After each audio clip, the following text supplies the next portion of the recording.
Lake Effect Media and Spartan Nation present Conneaut Spartans football on WOW TV, 1360 AM and WOW 102.9, and always free. Brought to you by your great Spartan sponsors. Conneaut Dairy Queen. Enjoy lunch, dinner, or a cool treat soon at your Conneaut DQ.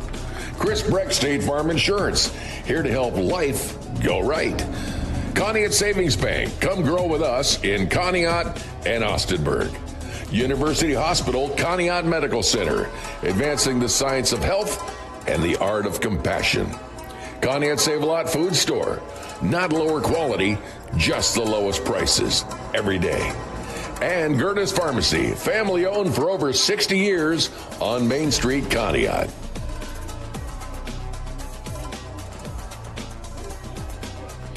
Yes, sir, and welcome to Geneva.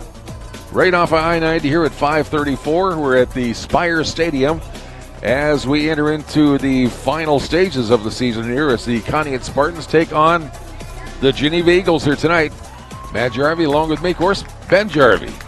And we're here, the homecoming as well for the Geneva Eagles. And as you're seeing a lot of them going across the field here, and it's quite magnificent. We got quite a bit of things going on here at Geneva Spire.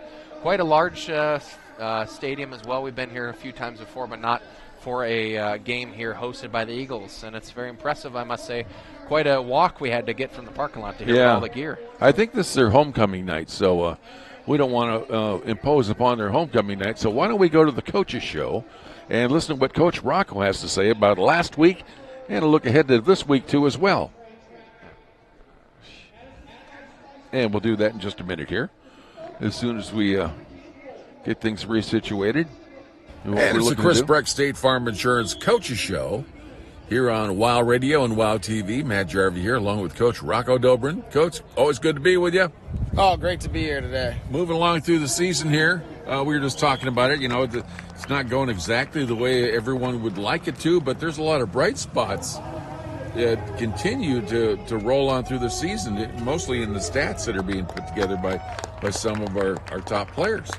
Yeah, I mean, it's all about trying to do what's best for kids and make kids better kids and learn life lessons. And I think ultimately, if these guys are learning, that's what we're trying to go for. And through these losses, you actually learn a lot more sometimes when you lose. Because it's very humbling. It's very soul searching. You look back and say, hey, what are we doing differently? What are we doing wrong?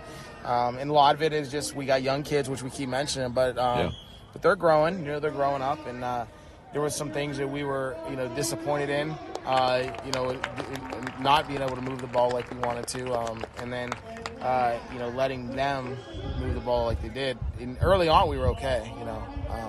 First couple of drives, I felt our defense played okay, and then we let some things slide. But when you do look at stats and you look at those things, you see like some young guys like James Fadley, who's only a sophomore who just started for 2 games, and I think he had like 6-7 tackles, and you see.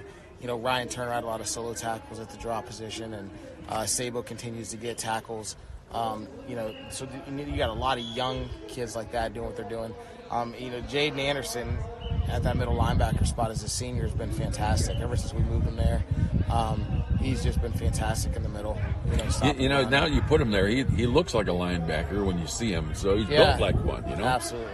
Really, it's a perfect spot for him. It is. It's a good spot for him. We taught, the one bright spot defensively, too, that I really saw and I was really pleased with is we saw in the previous 3 games they played, they hit about 2 or 3 deep balls each game. And that was the one, they had 0 deep balls. Kason Hayes pretty much shut down their deep game. Yeah. He kept cutting off those fades, making them run into his back and that kind of stuff, just kind of how we teach it. But a lot of kids, even though we teach it that way, they struggle to do it. And he did a great job of cutting off those fades. Who's the other young one? Miller? We have Hayes and, Huya is the other guy, and then we have Harris. Harris is the young one. Huya is a senior. Yeah. And Huya he cut off one nice fade, and then the other one they caught on him, but he had perfect coverage. It was an amazing catch. Yeah. So that I was really pleased with. We knew we couldn't let one get the ball, the Bozar kid, and he did. When he got it, he scored. We shut him down for a while as far as not letting him get the ball. Right. And then once they were able to find a way to get it to him on those quick screens, he did a great job. So good job, Jefferson. Really, they did a good job. We need to do better, but I think we're going to grow when we watch those films. We're going to grow a lot. So this upcoming week here now we get Dylan back. We get Aaron Johnson's was sick all week, so he didn't play last week. So you have 2 big defensive linemen that didn't play last week. Those guys are going to play this week. So I think that helps our defense get those guys back on the field. So there was someone else. Oh, Devlin Knapp's back this week. He'll have a cast on. Yeah. So he got a club. Yeah. But it's another senior it's a fast kid, big, good. He was one of our leading tacklers the first couple weeks. So we get him back on the field. So at least we're getting a lot of kids back this week. Right. So that should help. He just has to protect the top of his hand, does he? Yeah. Is that where the break was in one of those little bones? Well, yeah. So now he had to get a hard cast, which he wasn't able to get till this Monday. Okay. And now that he has a hard cast, and we just cover that with a soft padding. It's like a half-inch thick or whatever. It's tough to catch a ball, maybe, but he'll be out there, right? But he'll be able to tackle still and do those sorts of things. So, but anyway, so we get some guys back, and that's encouraging. Some of our senior leaders. Senior, junior leaders. And that size that you need out there, too. Absolutely. A lot of them were falling in that area. There's some big kids, and even like the Sabos and the Faleys who are doing great. I mean, they weigh 140 pounds. You get big guys running out of them, it's a little tough, and the others seem to step, like Maddox even stepped up.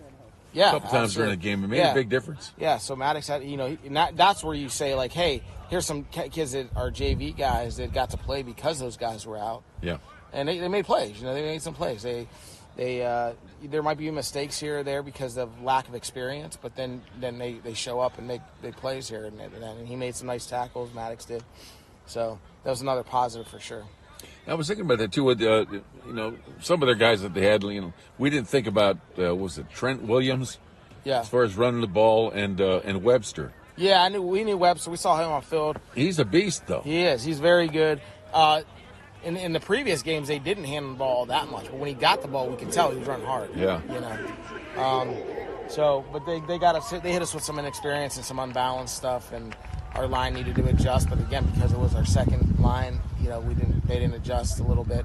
And that, again, but this week they will, because they watch them. Oh, that's what you meant by that, Yeah. And so they did. They're fine, And it's and we blame ourselves as coaches sometimes. Like, hey, did we do a good enough job, with those backups? Getting them ready. So, and I'm sure the secondary too. I mean, once like Webster got past the linebackers, he was running over guys. Oh, absolutely. And they're back there thinking, like, what do I do the next time we run into one of these guys, Right. And they're thinking in their head about how am I going to tackle them. That's right. First, I'm going to untie his shoes. That's right. You better just go for the legs in that situation, right? You better just trip them up. Right. Because that's what I agree. I mean, I remember being that age, and, our corners are they're all about 135, 140 pounds, So you get a big boy like that, or, the past couple of weeks, we've had some good running backs, and you got to find a way to tackle them. You can't be shy, but it's more of a what's the smart way to do it, and it's keep your head out of it and get low. But otherwise you're going to get run over and get hurt and all that stuff. So. Well, like you said, I mean, there's been bright spots out there that we see some of these younger players that are stepping up and playing very, very well, and that all I mean, we all want it now, but you can see that developing for the future. Absolutely. And you've talked about that, too. Yeah. I mean, you get into game 1 next year, whatever that is, and we'll see how that goes in a year from now. But what we do know is we're going to have 8 or 9 kids on both sides of the ball that started this year, that have experience where this year was like 4 guys, So good point. Those guys are going to be ahead of the game, and they're going to be a year of growth as far as maturity, and they're going to hit the weight room hard, and they're going to get faster and those kind of things. So it is encouraging for the future. It's a struggle now, and it's for those seniors, we got to do the best we can and finish this thing out the last 4 games. Well, we're excited about heading to the Spire. That's a great facility. We've been working with them on trying to find a spot for us to set up at. I heard that. Did you? Yeah, they don't seem to find, as big as that place is, you think you could fit us somewhere. But, right. So if we're outside, that's fine. They got a couple of verandas there. The weather's supposed to be great. So we'll set up one of the corners probably, nice. As long as we get an extension cord into a plug somewhere, right. We should be okay. Just run a hotspot and and have our way with it. So that's what we're looking forward to. But great, impressive facility, and the guys will be excited probably with all of that going on at the same time. Sure. They, it's always a nice place to play. And playing Geneva, it's always a challenge, of course. But I think you got to look at challenges in a good way. Like, those are the fun ones. Like, hey, we're gonna get challenged, so let's go. And how can you compete against the big guys? A lot of guys want to talk and stuff, and let's show what you got. And I think it makes you think smart. Instead of just, hey, let's go as hard as I can. Well, that ain't gonna work. So how can we think smart and play smart and strategize? And I think it gets the kids thinking in that method, and instead of just you try to just use brute force on a team that's going to be bigger and stronger than you. Right. Yeah, you got to play smart somehow too, right? Because are they running the same way? They run straight at you? Absolutely. They're wing T, so they're misdirection a lot. Yeah. But they have some keys and they have some tails that where they're running the ball. But they definitely, they had the player of the year last year. He's gone, but the defense player of the year is back as a junior only, in the Pete kid. And the Deemer kid ran the ball real well last year. Probably had almost like 900 yards rushing, and he's back. The quarterback this year's new. He's a very good runner, though. I saw him on the basketball court. He hit a bunch of threes against us last year. Yeah. The Barbeau kid. Yeah. So so they got the athletes out there, and a big line in front of them, and a lot of misdirection stuff. But it keeps your kids disciplined. Like, you can't just run wherever you want to run. You got to stay home. And everyone's got to do their job, and that's what we focus on. So hopefully, it follows through to the game. Yeah. You talked about before. You get them focused on where the ball is, not where the players are running to. I guess. Right. Absolutely.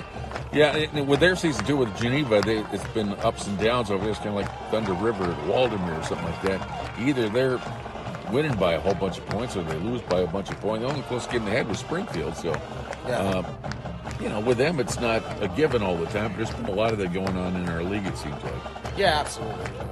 They lost to a very good Perry team.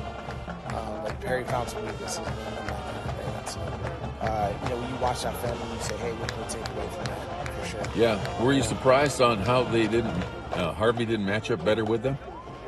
Yes and no, but I think they're confident in their scheme.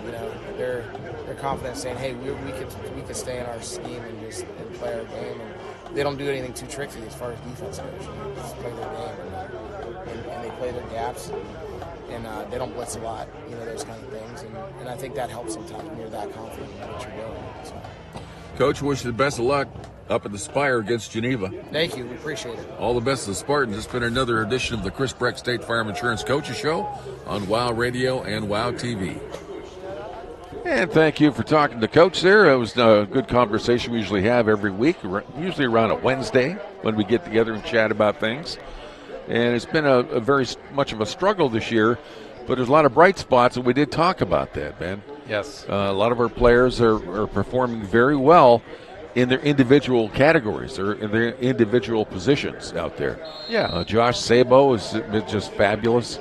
Jaden Anderson moving to the middle linebacker is really taking care of that middle position right now. I mean, we're still going up against some big teams, but we have something in there that's been very effective. Yeah. Exactly. You heard Coach talking about it. Last year I think we knew we might be in a little bit of a tough spot coming into this year.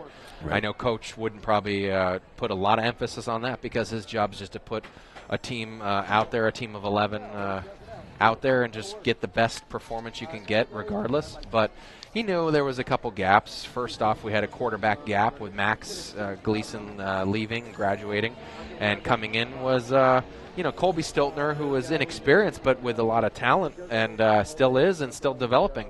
And then as far as running back, Isaiah Bowles, who's a sophomore coming in. A lot of sophomores being counted on, like Josh Sabo as well too. Ryan Turner being switched from center last year. He was second team all center to now he's tight end and linebacker, and that's been a huge thing as the kickoff is kicked by Thad Huya, and it takes a one bouncer, and it's going to be brought out by with a big burst of speed.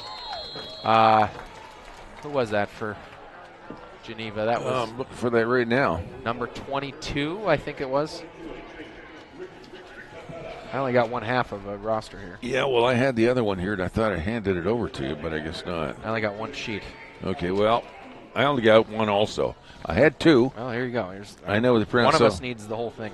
Yeah, so you want to eyeball them? Ricky DePetta. Yep. Ricky DePetta. Yeah, and he didn't have many Spartan defenders down there to try to stop him, and he's able to run out to about the 39-yard line for his return for the kickoff. Be 1st and 10 there for the Geneva Eagles.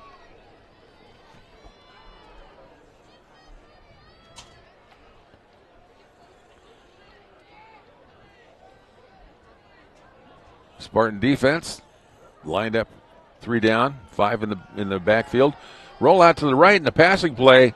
Oh, he had an outstretched hand there to his tight end number 5, I believe it is. Bryce Pete, who we remember last year actually was a pretty big role player for the Eagles and was running back. You know, you called his name a lot, right? They hand the ball off. He's more of like a fullback, 5'10", 210 as far as body size go. As a junior this year, he's also a linebacker and a running back, and he's going to get the ball a lot tonight. Just a little high for him on that play. 2nd down now. It's a handoff off the right tackle. Busts through the line, gets across the 45. Going to mark that one for 46. Yeah, good run there of about 6 or 7 yard pickup, and that brings up a 3rd and 3.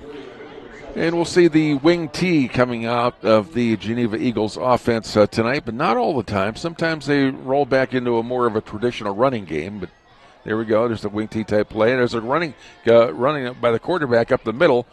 Looked like he took a stutter step because whatever hole he thought he was going to have there closed on him quickly. Yeah, I think he's got it barely. But. Right across the 50. That's a 1st down. Yep, that was a QB keeper, right? So. Caden Brewster, right? Yeah.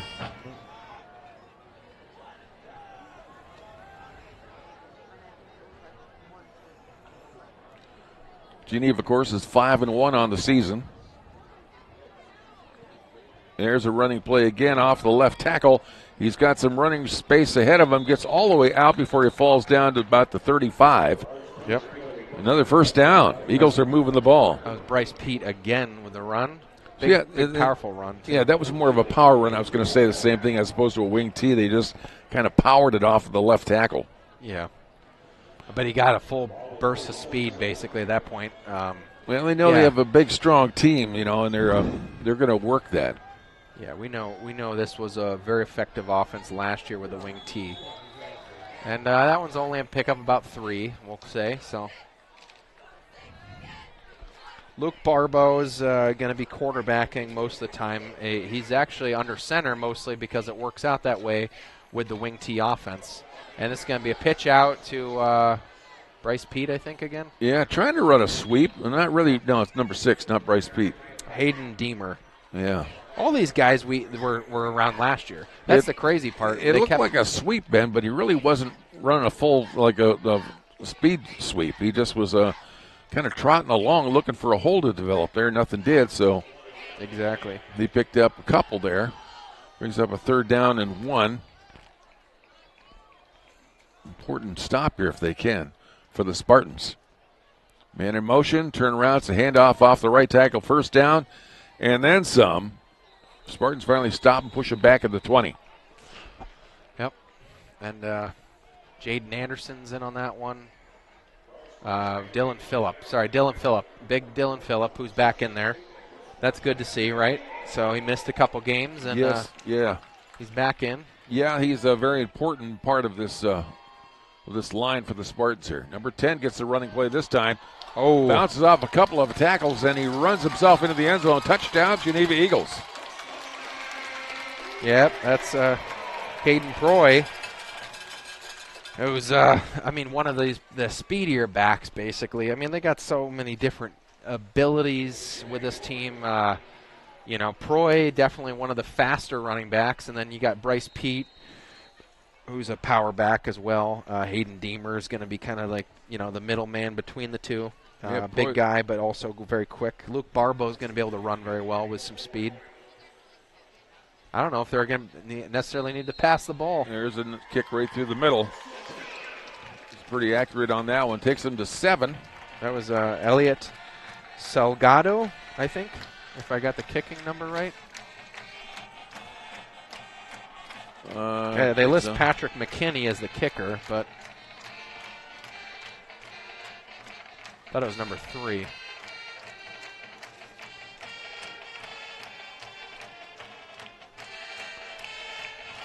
And with that, it's a quick 7-0 Geneva Eagles lead. Well, I mean, we're only 3 minutes in. Yeah, it's a big, strong team, though. I think they realize they don't have to get real fancy tonight, but they also know that they're tuning up towards the end of the season here, with an eye on not on the playoffs quite yet, but they have some significant games that they need to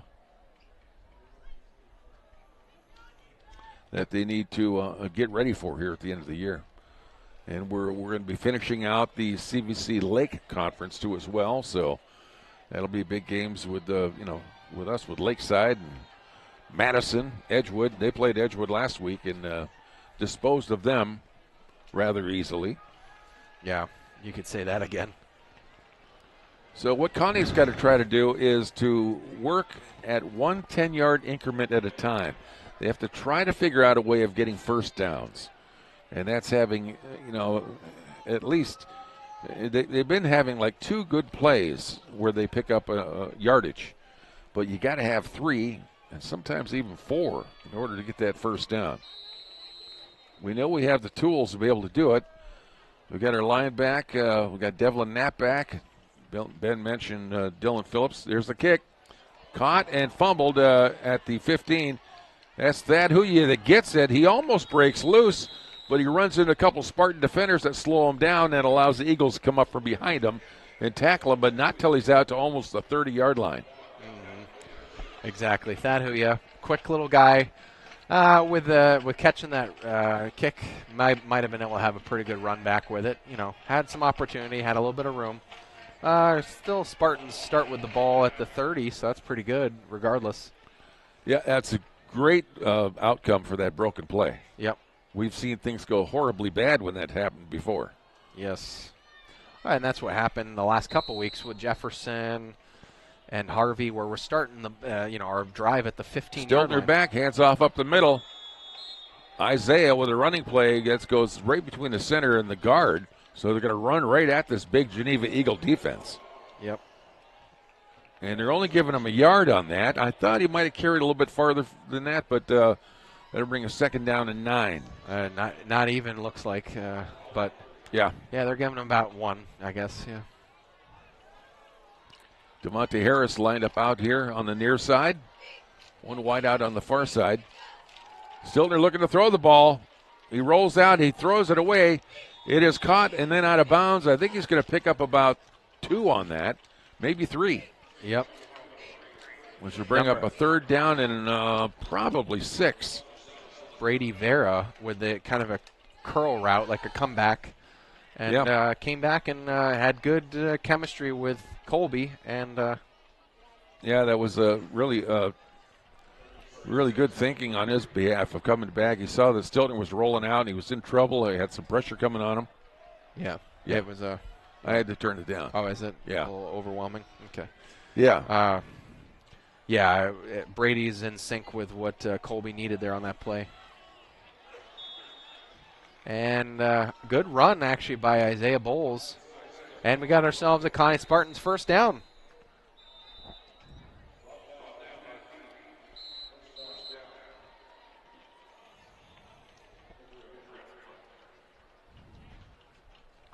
That first down brought to you by Conneaut Savings Bank. Oh, yeah, Conneaut Savings Bank. They're back with us now, too. So for online and mobile banking, remember to stop in and talk with the great staff over there at Conneaut Savings Bank, CSB, on Main Street, Conneaut. As we have a injury down on the field. I'm not sure who it is. It's a Geneva Eagle player, but was one of the ones that made the stop. And he's down, being assessed by their trainers. So he might be a minute or 2.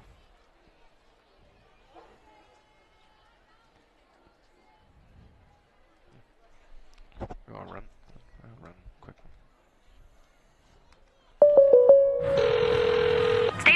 here. Hey, it's Mike. My team just pulled off the biggest upset ever. Nice, Mike. And some fans are getting crazy. They even flipped over a car. Whoa. Turns out it's my car, though. Oh. But I don't want to be upset right now. I want to know State Farm's going to take care of this, right? We got you covered, Mike. Yes! Woo! Go with the one that's here to help life go right. State Farm. Switch to State Farm and you could save. In Conneaut, call me, Chris Brecht, at 593-1191 or visit me at brechtinsurance.com. The new fall hours at DQ are 11 until 8, and October's blizzard of the month is the Caramel Java Chip. Enjoy this coffee cocoa with espresso crunch pieces and caramel. It is so good. Come enjoy your choice of the $7 meal deal. It comes with your choice of drink, and you can upgrade your Sunday to a small blizzard for only a couple bucks. Join Dairy Queen in sponsoring our Conneaut Youth Center on Main Street. Dairy Queen's ice cream cakes are perfect for any fall family get-togethers. Conneaut Dairy Queen for cool treats in Great East. We'll see you at the Conneaut DQ.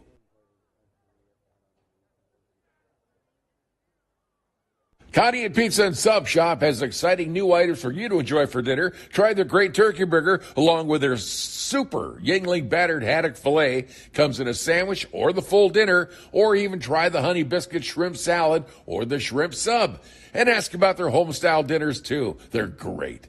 Conneaut Sub Shop has the best wings, too. You can enjoy them tonight. The cheese stuffed crust pizza is back. Order one for tonight. They've got what you're hungry for, so ask about their specials. Conneaut Pizza and Sub Shop, 593-5600. Remember, they deliver to West Springfield, so call for pickup, delivery, or just dine in.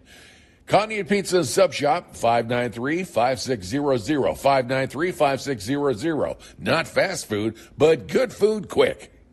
Your Conneaut Save-A-Lot grocery store is a proud Spartan sponsor. Your Save-A-Lot means the lowest prices on the name brands you know and love every day.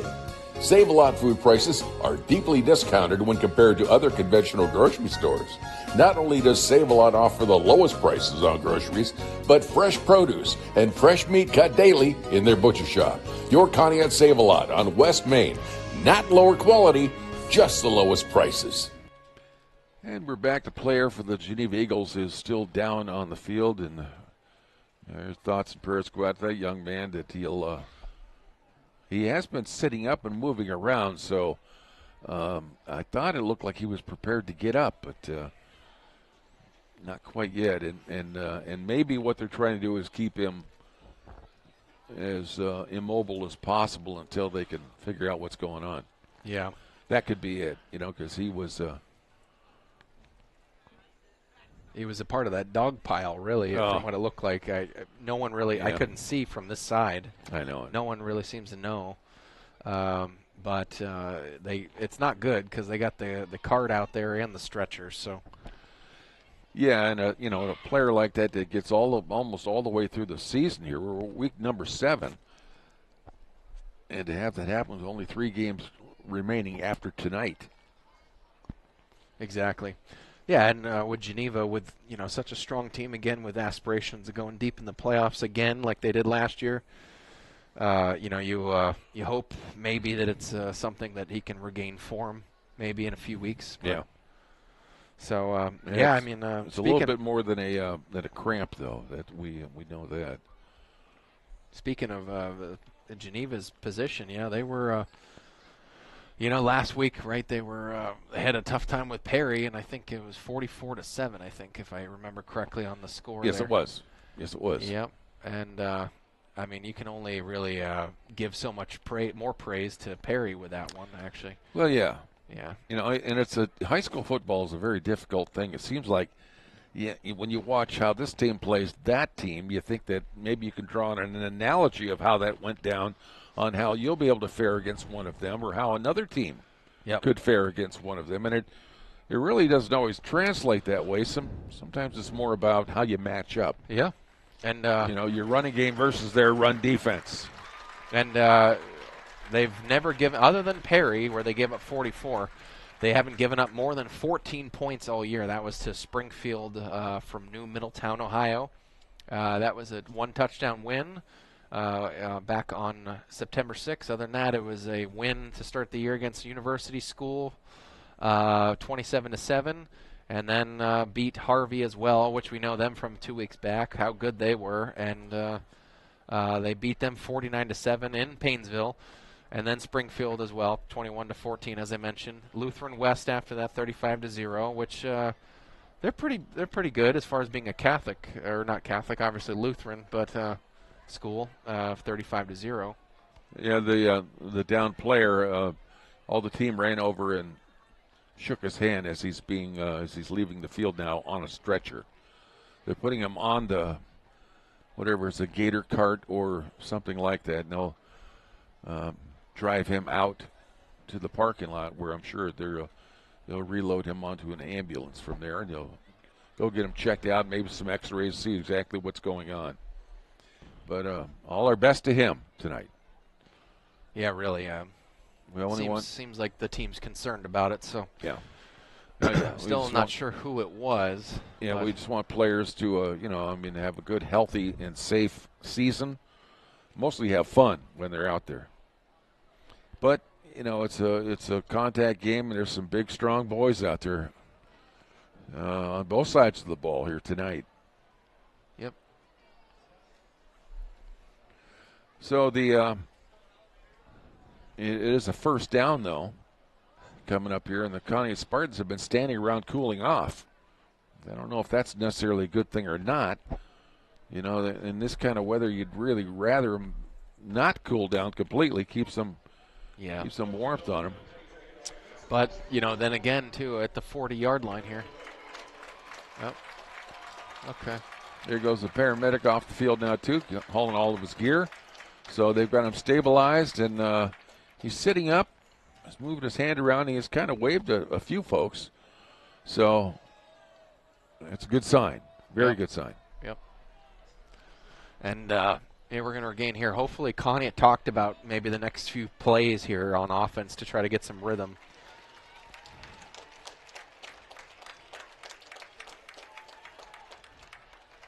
As the home crowd's applauding, at how tough the Eagle player was for being helped out, and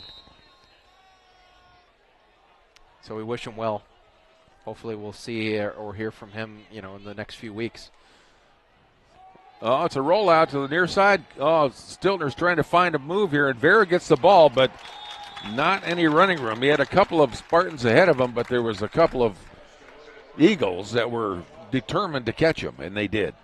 Yep, and not a great play, and immediately Colby was in trouble. So,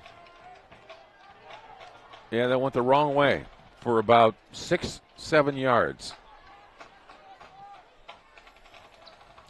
Well, they have to know that this Eagle defense is going to be coming at them. There's no question about it. Another play, Stiltner out to the flank, catches the ball. That's Harrison gets that, looking for some running room, but he finds a couple Eagles instead. Wrestled to the ground, out to about the 34-yard line. That's 3rd and long coming up. Yeah, another one, just a little screen pass out to Harris. Not much there, right? Unfortunately. Right. Yeah, 3rd down and 16. You're going to go to the air. You got 3 wideouts on the far side, 1 on the near side. Oh, it's offsides. Going against the Eagles here. That'll move the ball down the field a little bit, take some of the pressure off of what we need to do to get a first down. Oh, yeah. That's pretty much just taking us back to the line of scrimmage here. The original line of scrimmage. Yeah, so it's a 3rd and 11 now, which at least that's manageable, but still pretty tough. It is. Same lineup, though. You got 3 wideouts on the far side. Looks like Dante on the near side. Stiltner gets the ball, throws it across the middle. It is connected. That's Harris who gets the ball. Ooh. He makes it all the way out to about the 49, and then he gets wrestled down. They're going to mark it there on just shy of the 50. Yeah, exactly. With forward progress, he's probably at the 48, and that's where they're going to mark him. And that's 2 yards shy. Knowing Coach, they're probably going for this, I bet you. Yeah, and it's a hurry-up offense. 3 wideouts again on the far side. Stiltner back in the shotgun, gets the snap. Oh, throws it, but there's a lot of traffic there. Yeah, he had 3 wideouts on the far side with only 2 defenders on him, but he tried to go to the weak side over here on the near side. and it's just too much traffic in there. Yeah. Nowhere to go. I think. And the snap, too. The snap was slow. Yeah. It was a slow developing snap. Yes. Camille Douglas? Jamil 62? All right, thank you. Yeah. Jamil Douglas, number 63. This old guy here just let me know about this. That's the one that was escorted off the field. Jamil Douglas. Senior offensive and defensive lineman, yeah. So we wish him well. Yes. Thoughts and prayers to Jamil Douglas for Geneva. Handoff up the middle. He gets a couple. They were trying to wrestle him down, but he ended up pushing through that line and picking up probably 2 more out about to the 44-yard line. You know, next week, Ben, is Officials Appreciation Week. We can get that started here tonight. We have a full complement, all 5 officials out on the field, including our umpire to our left, 2 line judges. So we appreciate them because, it's kind of a thankless job many times. And we need these guys, right? Yep. Handoff. Oh, no, there it is, off the left tackle. Goes for a couple, and that's a first down, I think. They're going to move the markers. Yes, they do. Without our officials out here, and we need more, too. So if you do know anyone that is interested in being an official, you don't always have to have prior experience or had played 5 years of high school football and 4 years of college football or anything like that. That would be helpful. But if you'd like to be an official, yeah, some reach experience is nice, and that's pretty much about it. I think there's not much more requirement than that. Number 10 battles out around the left tackle, Ben. Caden Proy. Caden Proy again. Yeah, with a quick kind of reverse kind of deal. Yeah. Swing route out to the far side. You know, this is a problem I think is probably going on everywhere. I don't know how they do it out west when they have so far of a distance in between games. You know, you almost have to have refs set up for each stadium. Pretty much. Yeah, it's a little early start, I think. Yeah. I think they got a false start. No, it wasn't. That's against the Spartans. Oh, yeah. We came off sides. I thought they were drawn, but encroachment against the Spartans to give them 5 more yards. That's one thing they do not need. It would just be nice to see good discipline on the Conneaut side. You know, be able to control yourself better and limit that. Yeah. We've been struck by that storm several times, unfortunately, this year, which has really undone us. So.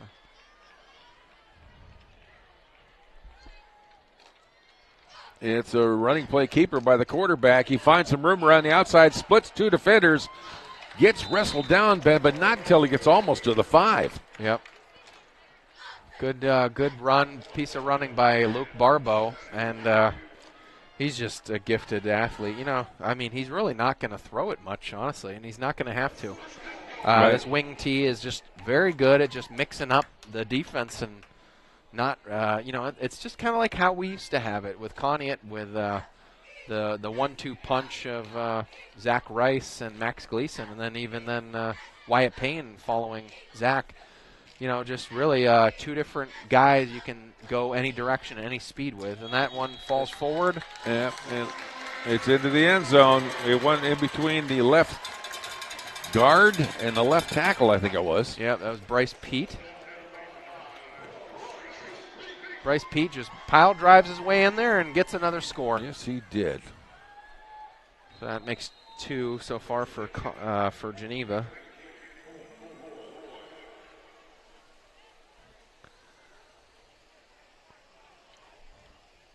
Kick is up and good. Another perfect kick.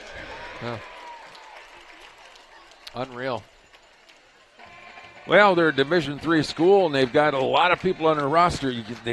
I think they found probably the best guys they can for every position they have out there. And you know what that means? That a lot of the guys that are standing on the sidelines are pretty fair players, too. Yep. And, that's one thing. Coach talked about that, too, that we have very good numbers in our younger classes. Middle school, elementary school, little gritters, or little Spartans, whatever you want to call them. those programs have been very successful, and we expect to have more players than ever on our roster in the next several years to come. Oh yeah, I mean the popularity and interest is going to keep growing, and we've already heard so much about the 8th grade class coming in, and the 9th graders. We have a ton of 9th graders, and I think Rocco. That's the thing, right? We talked about before the game. Rocco's ecstatic about having all these 9th and 10th graders. Oh yeah, it's just we've got so many of them and not a lot of upperclassmen. And that's not even mentioning that the middle school Spartans have been dominating in their games. Yeah, they're supposed to be one of the best classes. I know. So we have Conneaut's seen in a long time. So we have that championship type of youth team that's coming up through the ranks as well, and hopefully they bring some of that with them and it rubs off, and we'll get this team back on track. Patrick McKinney, who's 2 for 2 on extra points, is now kicking off. It's a good kick, caught about at the 10, takes off running up the middle, dancing around trying to find a hole, but I don't know if there is one. He does kind of work his way out through some Eagles, and he gets out about to the 34-yard line.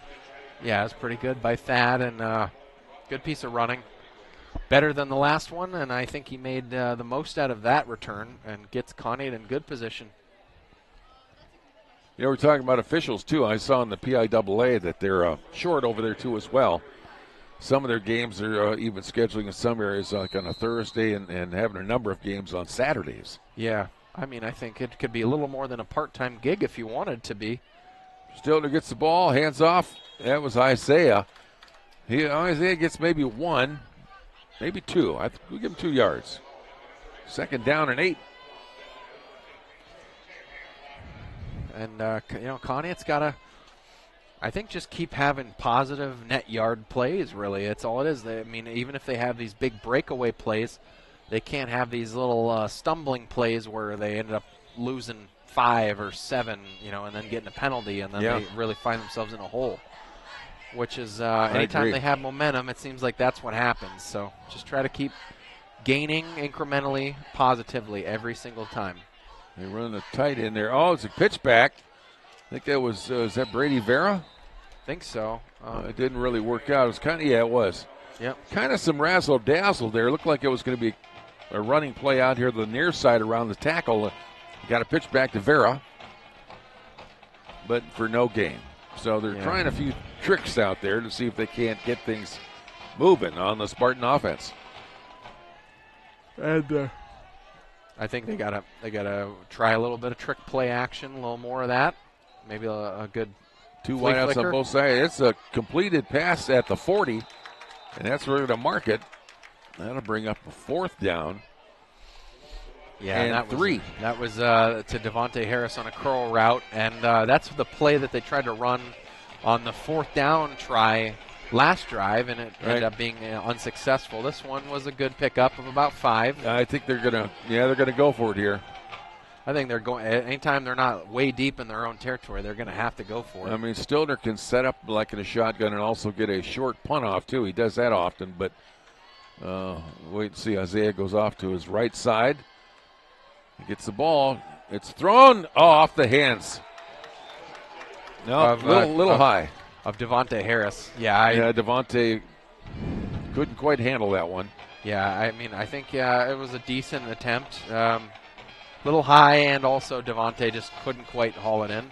And he's well defended, so it's hard to really develop a play like that after only 2 seconds with this really, really good, quick, athletic Geneva defense. So pretty hard to make anything happen with that, unfortunately. I want everyone to know that the Conneaut Save Lot has a brand new Blizzard of the Month, but they also have their fall Blizzard menu that's still active out there. So stop over there and pick one out that is your favorite and enjoy yourself, either in their dining room or get it through the drive-thru and take it down to the lake, whatever you'd like to do. Passing play back, that's a long throw, Ben, all the way down. He was out of bounds, I think, though. He did catch it, and he brought him in, but I thought he stepped out. Yeah, they're marking that, right? I missed the whole thing. I think that's what the ref is marking there. When his hat came off, though, I think he was waving off that he stepped out of bounds. I could be wrong.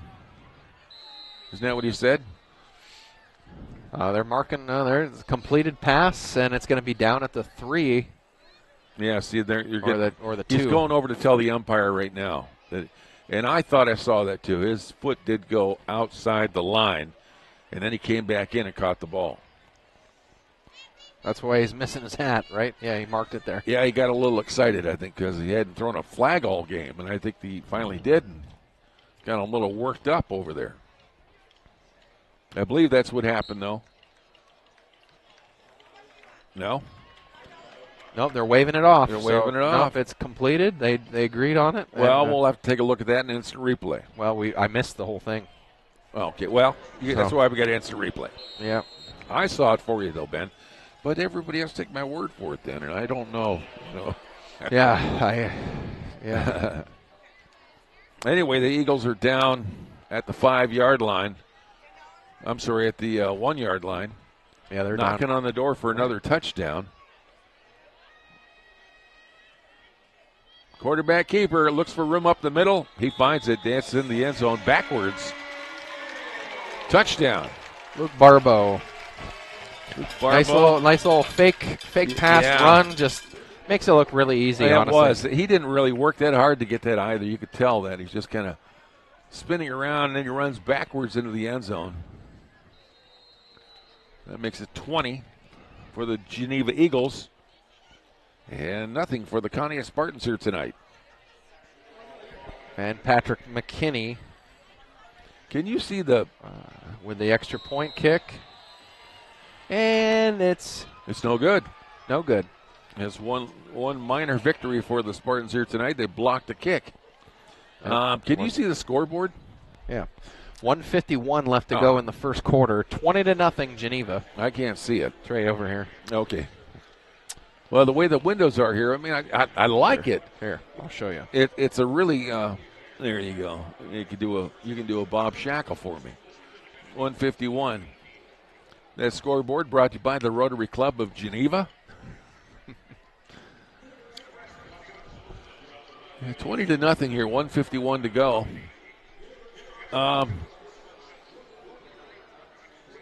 Well, I don't know. I don't know how to really address this thing other than the Eagles are very focused and they have a power running game that they're really running tonight. Power running with elements of the wing team mixed in with it too as well. And they're very good at it. They got some big horses up front that block. I think our line is doing a pretty good job against these guys. Oh yeah, they really are.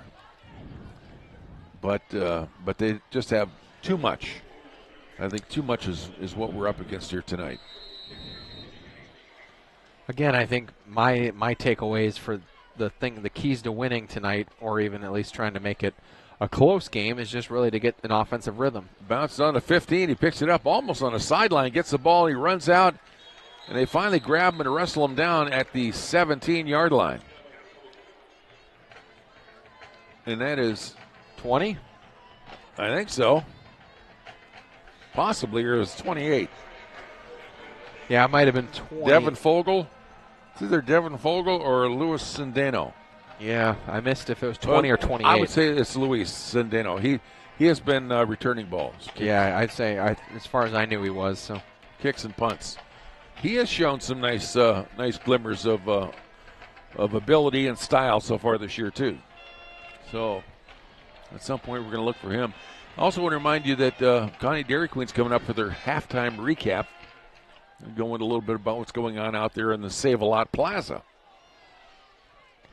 Some nice additions. Stiltner gets the ball. He throws it. It is completed at the 21, and he races his way out to the – they're going to mark that at the 26, I think. 20, yes. Yeah, it was a good pickup. Close to a first down. Yeah, nice pickup of 9, as he jetted his way through and got enough extra yards after the catch. That was Brady Vera, or was that Ryan Turner? Missed who they. I couldn't see because it was too many Eagles were in the way. Still in their back, gets the ball, looking to throw it again. He throws across the middle. It is completed. Nice catch. Yep. That's Thad Huya. That's Thad Huya. Catches, that's a first down, Ben, and that's all the way out to the 30. Going to mark that at the 39. 39. Oh, no, but it's coming back. Oh, boy. I don't know what happened. Holding? Yeah, most likely. Yeah, Wait, holding. No, that's 15 yards. Oh, my goodness. Well, this is what the stuff I'm talking about. Yeah. With this is concerning. No, it's only 5, and they're replaying second, so it was a hold. Okay, well, did they throw the flag before? I mean, it was considered a reception. I didn't see a flag early, or maybe there was. And There must have been, yeah. Another one for the replay, Ben. We got this weekend to look this thing over, and I imagine a lot of you do. Running play up the middle, Isaiah gets it. It was kind of it was a bit of a fake by Stiltner. Hands it off to Isaiah, who runs forward, gets his way back to. Looks like is that third down? Yeah, that'll be third and 4. 3rd and 3, 3rd and 4. Okay. Trying to make their way back from that penalty. So looking for a passing play here. Stiltner back. 2 wideouts on the near side over here, 1 on the far side. They're going to talk it over.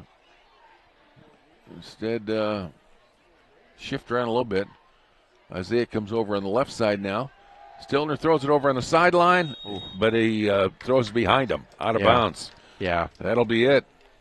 I mean, it could have been completed to Thad Huya, but I think he's got to give that a little bit more time. I mean, he's got such a good arm, too. And he's got 3 wideouts on this side of the field. And, I would think that, He's got to give it more time for Thad to – it was in and out, so he's got to be able to bounce in and then go back out to the sideline and give it time to develop. 4th and 4, they're going – they're kicking it. Bounces one time, but he gets it, kind of an over kick. Rolls down, he grabs it about the 35-yard line. Working his way back to the far side of the field on the sideline. He's got a little running room to get through there. Finally blasted out of bounds, and there's a flag thrown. I'm not sure who that was. I missed the number. Yeah. He hit him hard. Yep, I missed it, but well, he hit him, and then he pushed him. And I think they're going to say he pushed him when he was already out of bounds. We can't see that sideline from where we are. Yep. You're going to call on sportsmanlike conduct. And whatever happened to that player, he disappeared in the Spartans crowd there on the bench. So we have no idea anyway. Well, when you're playing for pride and that's all you got out there on the field right now, you're not able to put points up on the board. And you're up against a big, strong team like Geneva. The physical prowess thing comes out. It really does, and I can't blame them. They're playing for personal pride and their ability and the fact that they think that they're strong enough to go up against this Geneva Eagles team. Yep. So that stuff does come out, but you try to keep it all to a minimum. That's the end of the first half, by the way. Okay. We'll take this brief timeout and come back after this on WOW Sports. The new fall hours at DQ are 11 until 8, and October's blizzard of the month is the Caramel Java Chip. Enjoy this coffee cocoa with espresso crunch pieces and caramel. It is so good. Come enjoy your choice of the $7 meal deal. It comes with your choice of drink, and you can upgrade your Sunday to a small blizzard for only a couple bucks. Join Dairy Queen in sponsoring our Conneaut Youth Center on Main Street. Dairy Queen's ice cream cakes are perfect for any fall family get-togethers. Conneaut Dairy Queen for cool treats and great eats. We'll see you at the Conneaut DQ. Conneaut Savings Bank's convenient online and mobile banking services is fast and easy. Using your PC, tablet, or smartphone at ConneautSavings.com gives you access to transfers, bill pay, online statements, and information on many banking services. Stop in and talk with CSB about complete online and mobile banking at ConneautSavings.com. CSB, Conneaut Savings Bank, Main Street, Conneaut. Come grow with us. Equal housing lender, member FDIC.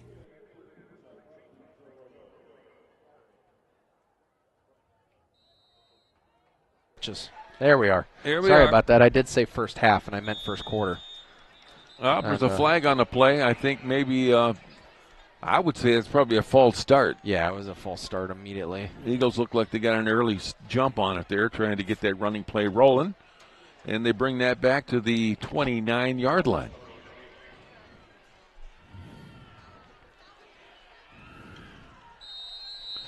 Of course, we mentioned we are at the Spire Stadium up here at the Geneva exit right off of I-90.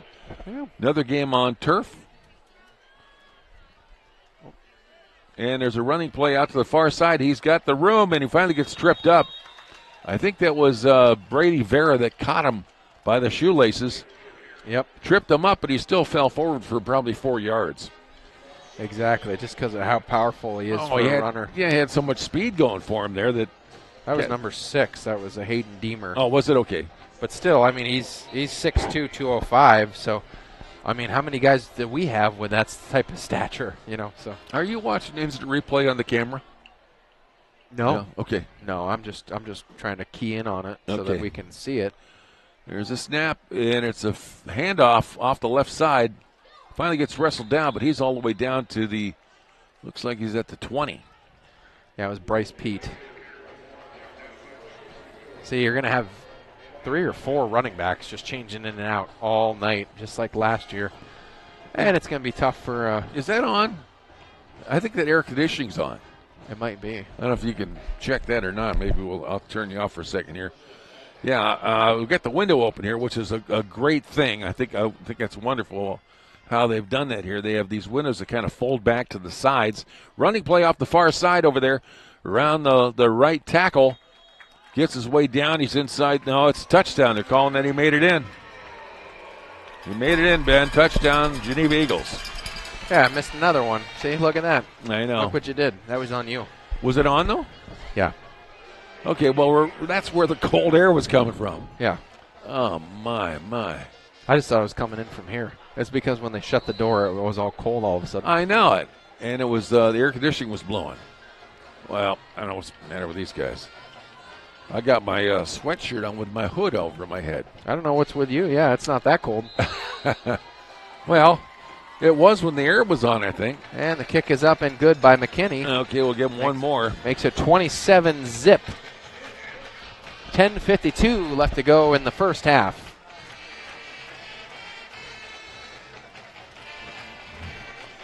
And tonight we're going to make sure that we have the Conneaut marching band out on the field. We'll have the camera on them. We'll let that go. People have to understand, though, that sometimes we have to make commitments to our sponsors, and when we're running the coaches show, when we have to, and we did have to. We didn't have enough time last week because of homecoming, so we had to run it at halftime, and that's what we did. So there were some people that are a little irate about that because they wanted to see the band, and I don't blame them at all.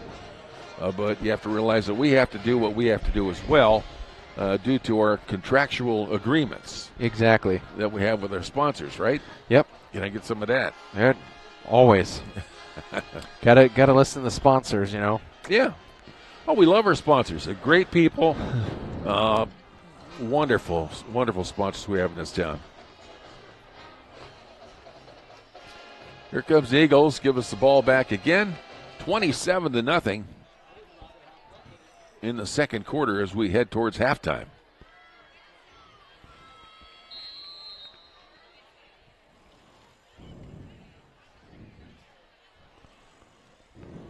Low driver. Low boot, yeah. It bounced at the 25. It goes downfield, and I think if he pick it up and he's running with it, he is. I don't know if he's going to get very far with it. Man. It's Thad Huya, and he finally gets out of bounds, but what's he make it out to, Ben? What's it look like to you?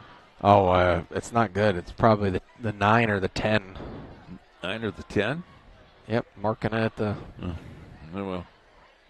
Marking it about the 9, looks like. I'm not sure how that kick turned out to be that kind of a return, and then position for Conneaut, but that's no good. Yeah, maybe we need to bring our new fullback in, the foreign exchange student from Latvia. I was just going to say Latvia. Maybe. It's time to bring in the secret weapon. We've been holding him out for the whole season so far till now. Still in their back. It's a pass play over to the far side. Not completed. Now their fans over here are clapping.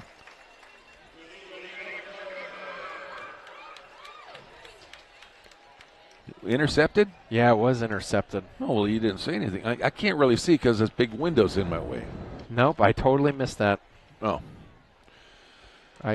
No. Well, when it starts getting up at this stage of the game, sometimes, it takes a lot of concentration to stay in this game, folks. We're talking about ourselves, too, a little bit. Yeah. 10:41 in this first half, second quarter. Yeah, it was picked off, I guess. I didn't realize that, and I just thought it was incomplete. Or it was fumble recovery. So, well, hit him in the hands, I know, but anyway, there's a running play up the middle again. They're trying to power run their way in. That was right up behind the center. Probably a dive 22, dive 21 type play. Yes, and it actually goes for, quite a bit. I don't think Geneva's had a negative yardage play so far tonight. Right. I think that was a 4-yarder right up the middle there. Closing in on the goal line again. So coach will go in along with the Spartans into the locker room and discuss it, and they realize what they're up against here. I mean, this is, last year this was the Geneva Eagles were elite, and there it is. There it is. Touchdown. They were an elite member of the District 3. Yes.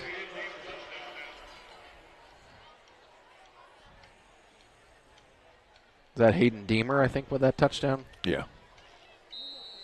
Yep, so that makes it 33-0.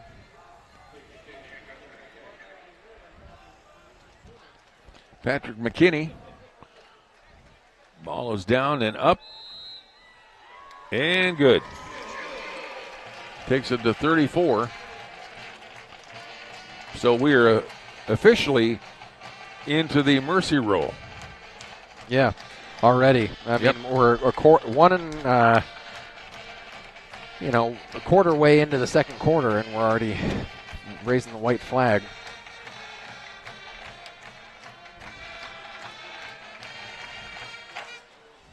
Well, we'll probably see some adjustments here. I'm sure Coach is going to be looking at things.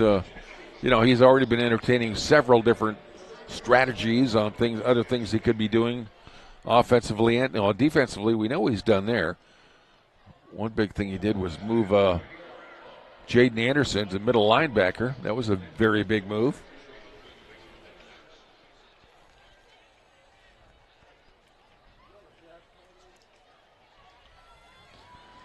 Yeah, I think they're going to have to come up with some type of offensive strategy. I think everything they got to work on from this point on is all offensive. I mean, defense needs work, clearly, but I think offensively they need to spend all their resources working on, linemen, receivers, quarterback.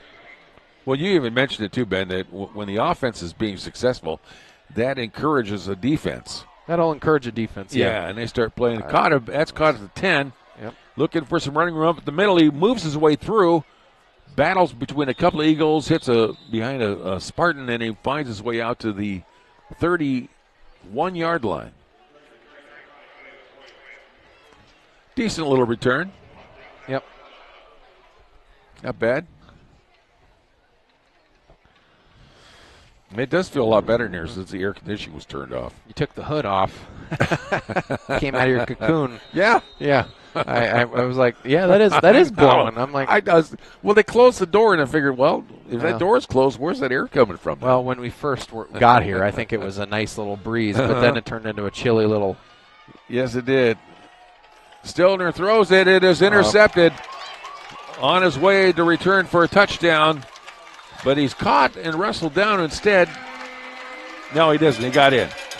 I thought they got him at the 1. No, he found his way in. Yeah, I think that's Bryce Pete. I'm not positive. Yep, that's an interception. That's when you're up against a team like this, you have to try to keep from throwing those. Yes, giving them extra, right? They already had a sizable lead. Now you gave them quite a bit extra on top of it. So. Yeah, I mean, I can see I could see Colby being removed from the game, in the second half in favor of somebody. Maybe it's Brady Vera. I know, I know Brady's really happy to be quarterback, from what I can tell.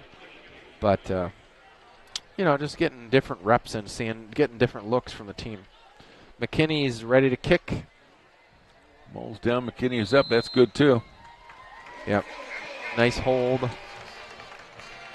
Caden Proy with the hold for Geneva. Want to remind everyone, too, that, let me see, where is this at here? Oh, I'm going to have that up.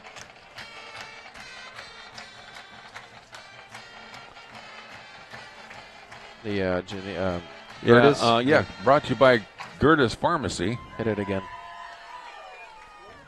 They've been helping answer your family's questions on prescriptions, vaccines, general health concerns for over 60 years, and it's been family-owned and operated. If you're looking for a pharmacy now, we've had some changes in our area, so if you are, stop in and talk with the Gertis at Gertis Pharmacy, and they'll get you all taken care of.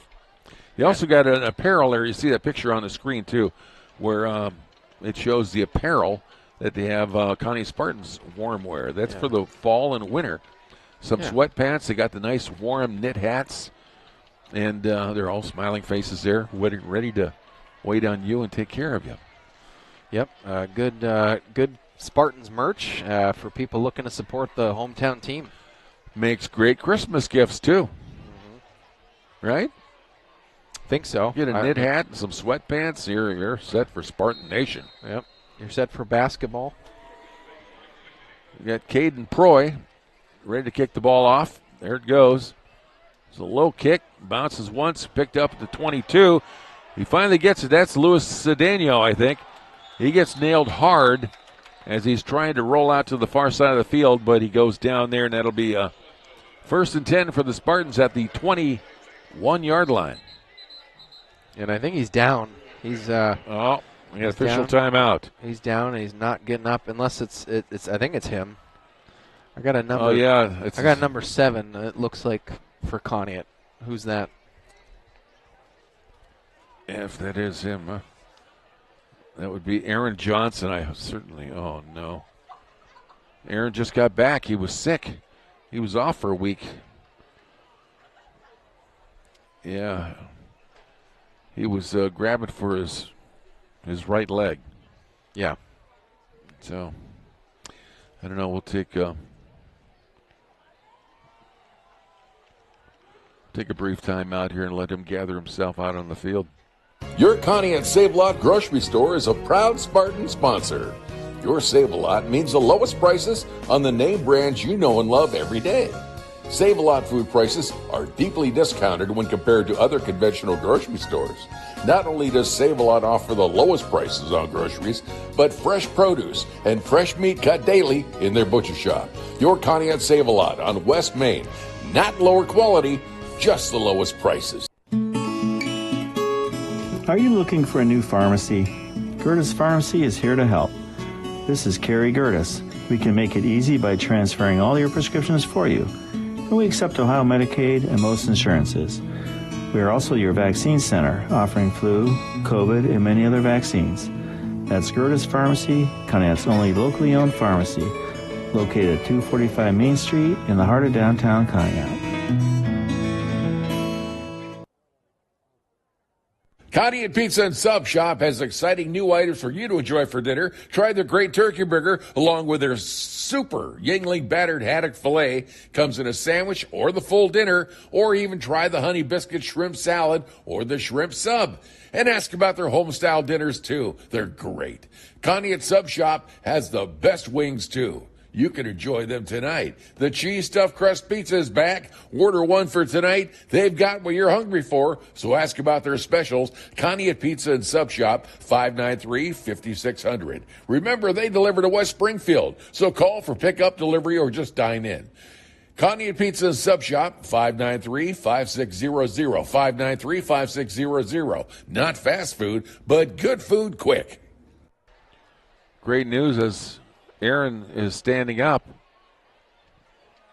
He's not going anywhere quite yet, but he is. Yeah,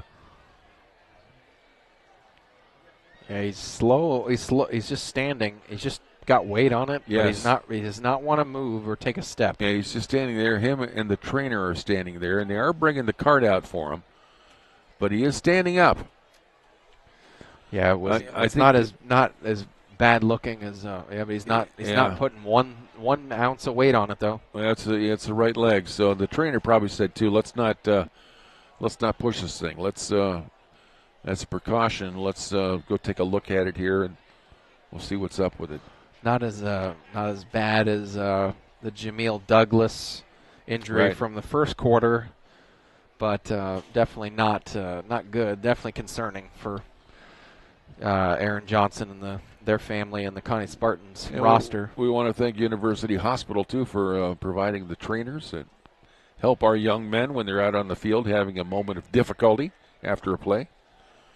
It's extremely worthwhile to have somebody there that's able to help you, that knows what they're doing, and it really helps. I think their attitude. Mm-hmm.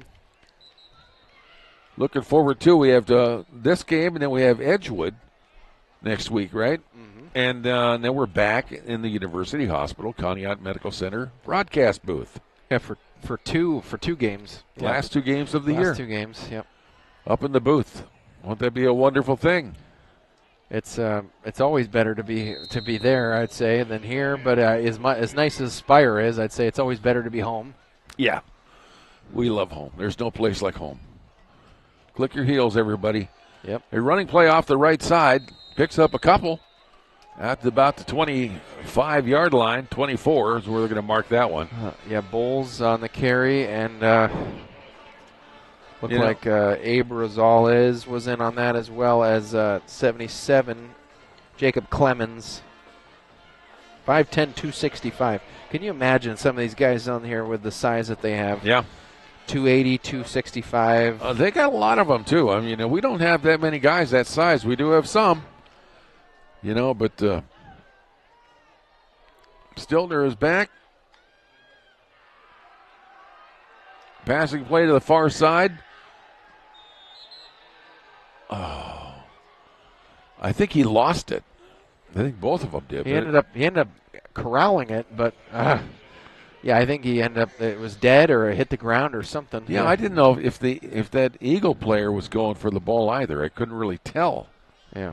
That was happening or not.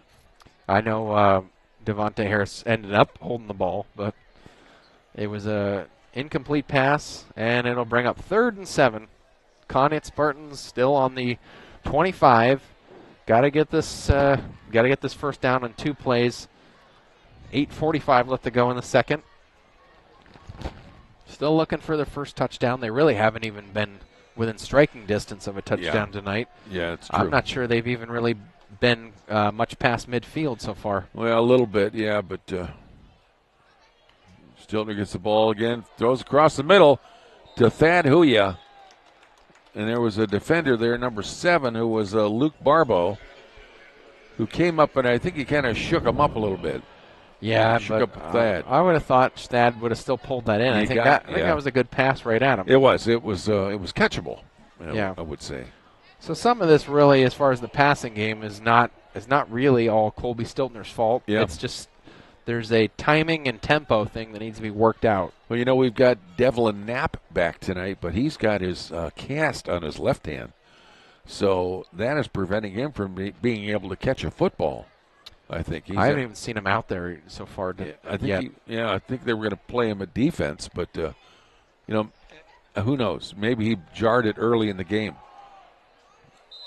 And incomplete. It was intended for Thad, too. Thad turned into the interior of the field on his running pattern, and it was thrown out to the sideline, and he couldn't get back out there fast enough to catch it, so I don't know.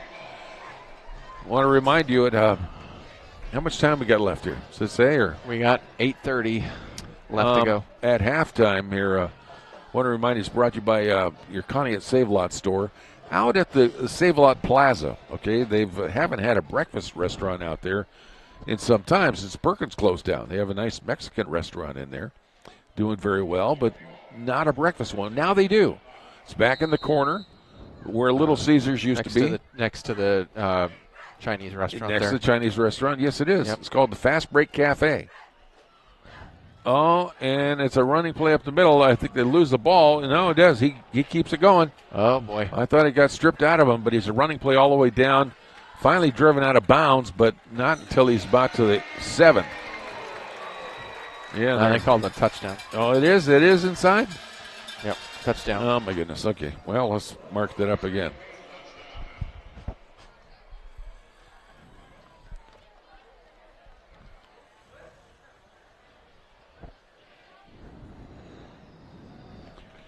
But they got the Fast Break Cafe out there, and they're open. I think they're closed on Tuesday and Wednesday, but they're open late on Monday, and normally they're open like on the weekend, 8 till 2. So great place to stop in for breakfast or lunch. The Fast Break Cafe in the Save-A-Lot Plaza. And it's good. And that's on Westlake Road. Another kick by Patrick McKinney, and that one goes good. So he's, so far, he's a perfect, well, not perfect, but he's 6 for 7 so far. Well, if this was something in the oven, it would be done perfectly. We'd have to stick a fork in it. Yep, we have to stick it here. And we got a lot more cook time though left. That's the only problem. Yes, we do, and it's 48 to nothing right now, folks. I want to point out here too about this drone. That's actually pretty interesting that they've seen this here for a few games now. That's the Conneaut Spartan drone, isn't it? Yep, from the coaching staff. They've been using this for quite a while. The first time I saw it was at the Harvey game. Yeah. Well, if we're going to have to get one too. I've been thinking about that for a long time. Yep. The WOW fan cam. Be nice on a drone. The fan cam just goes, sideline to sideline or something. Well, you know what else they have? They got those model blimps. Yep. Some of them could be like 15, 20 feet long. And you definitely not miss that. There's a kick, Ben. It is caught at the 15. Takes off running up the left side. Grabbed and wrestled down when he gets across the 30. Yep. They've had decent field returns out there. I think they've gotten back out to the 30-yard line, which should be a good place to start, but we just can't get started. Unfortunately, huh? Yep.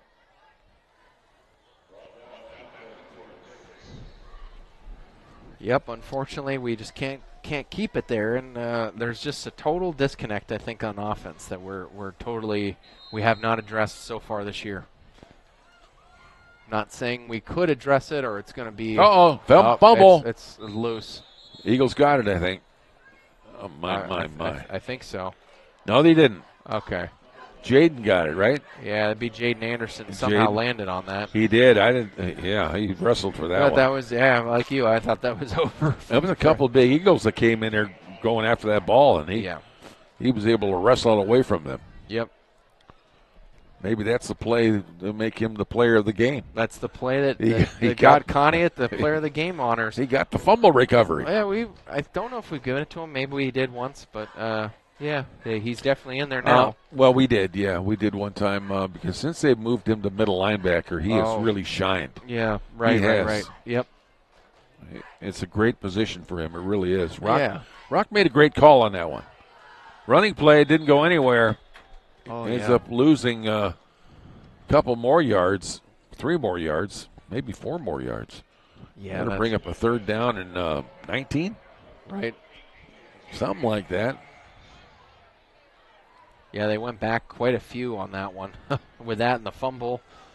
Third and 18, we'll call it, on the 22. This is where Colby's really going to get his money's worth of quarterback practice, really, with 3 wideouts, Yeah. Now that I don't want to really harp on it, but now that we turn the air conditioning off, it is really a beautiful night tonight. Passing play, it is. It was completed. He had it, and he was across the 35. Yeah. He had a lot of defenders ahead of him, but he almost held that one. We've had a tough time holding on to the ball. Yeah, I mean, you can't make up the ground, basically, that you've lost on 3rd and 18 unless you can actually execute pass plays, and they cannot.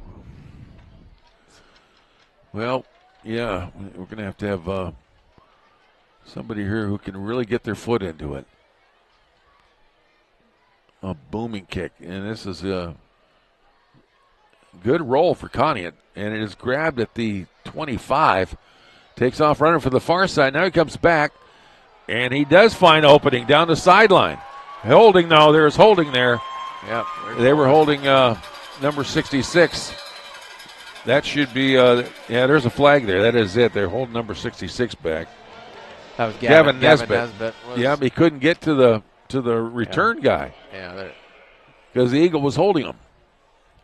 I think he walked over there, too, to check with the ref on that. Because, did you see that ref? Yeah. I saw it. Yeah, he was talking to him about it for sure. So that will bring the whole thing back.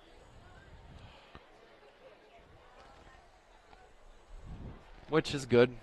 I mean, it was crazy to see with that type of return. I'm like, really? He really ran that back? And it was hard to believe. And as you had mentioned, if it's too hard to believe that a run back could have happened, there was probably a hold to call that was either, thrown or missed. Sometimes, in a lot of cases, missed holding.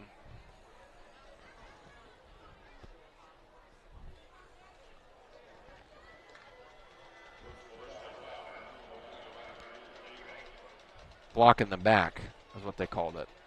They didn't call it holding. Was it against Gavin, though? No, it was against Geneva, so we'll come back. But I mean, they did it to Gavin. Yes. Yeah, okay, well, they were kind of pushed on his back, but I think it was both of them. I think, I don't know, maybe by blocking in the back, that's more of is that a 15-yarder? It should be from the spot of the foul, which was like, I don't know where that was. I think they marked it at the. It looks like 10 yards where they marked it off. 10 yards, so from the 44 to the. Right. Yeah. 44 to the 46. 46. Yeah. There's a snap, the handoff on the left side, going to the sidelines here. Tries working his way back in, but kind of trips himself up. He might even stepped out early there, but they're going to call him down at the 40-yard line.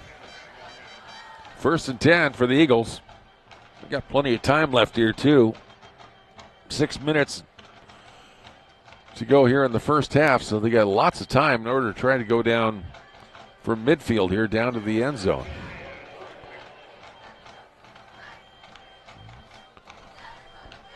.5:45 left to go in the second, and clock still running.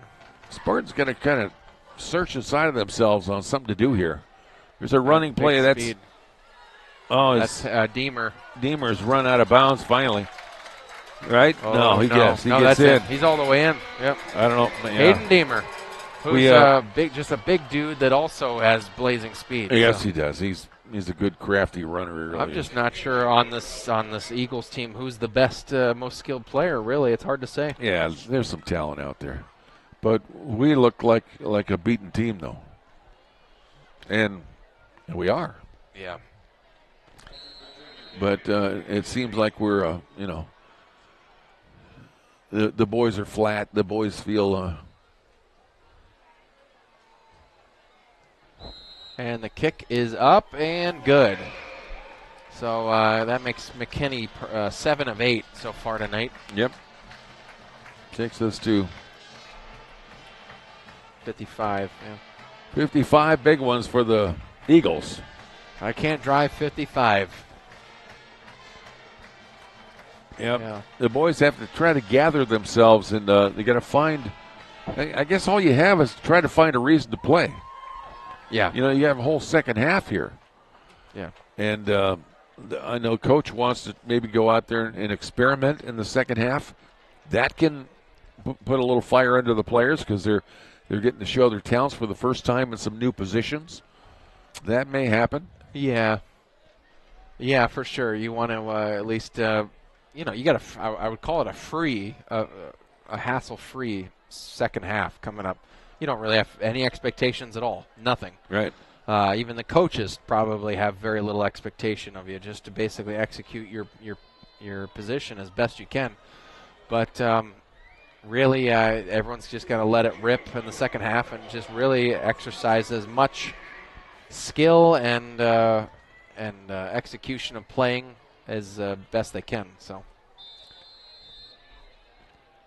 And here's the kickoff Proy with a kick. No, McKinney. Yeah. Oh, McKinney, I'm sorry.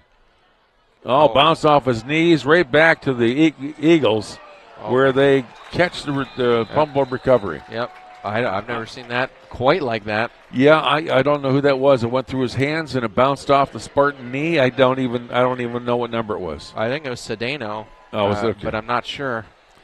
Well, he has done well. I mean, he's a young player that we have. Yeah. So it's hard to be. It just took a crazy bounce, about 20 yards. It hit him, and it bounced about 20 yards back towards. I mean, he's only a freshman. The Eagles. Oh, I know. I've never seen anything quite like that. Even if it was his fault. I know. To replicate that in a lab experiment would be tough to replicate twice. 20 yards off of his chest, right back at the Eagles. Well, I think it bounced off his right knee. It rolled down his body, right off the knee. Yeah. And right back. Oh, it flew back all right. Yeah, and our players didn't even know it was loose. We couldn't even have caught that ball. It was moving so fast downfield. Yep. That's the fastest that we've been able to move the ball downfield. Yep. There's a running play off the left again. Somebody finally grabs him and wrestles him down, and that is Jaden.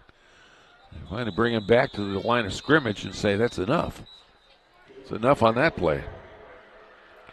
I want to remind you, too, that, with insurance, we're coming towards the end of the year where a lot of times we have to review everything, and you should consider your insurance bill, and everyone is these days. They want to find a way to save money if they can. Get a hold of Chris Breck and his great staff down there and consider bundling or reviewing your insurances and see what they can do for you at State Farm Insurance. Chris Breck, State Farm Insurance, here to help life go right. That's right. We'll even go left, folks, if we can move the ball down the field. There's a running play again. This time goes nowhere. Spartans wrap him up and throw him down. And something happened with the camera for some dang reason. We got a little timeout on the field here. Really? Okay.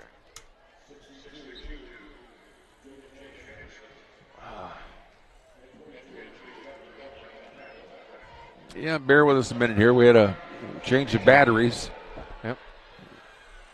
Go ahead. Yep. I'm right here. Right here. There you go. Okay. Properties. We'll reset it. Yeah, I know. Just give me a second here. And the run play here. This is a keeper by Barbo. And he's out of bounds right before the goal line.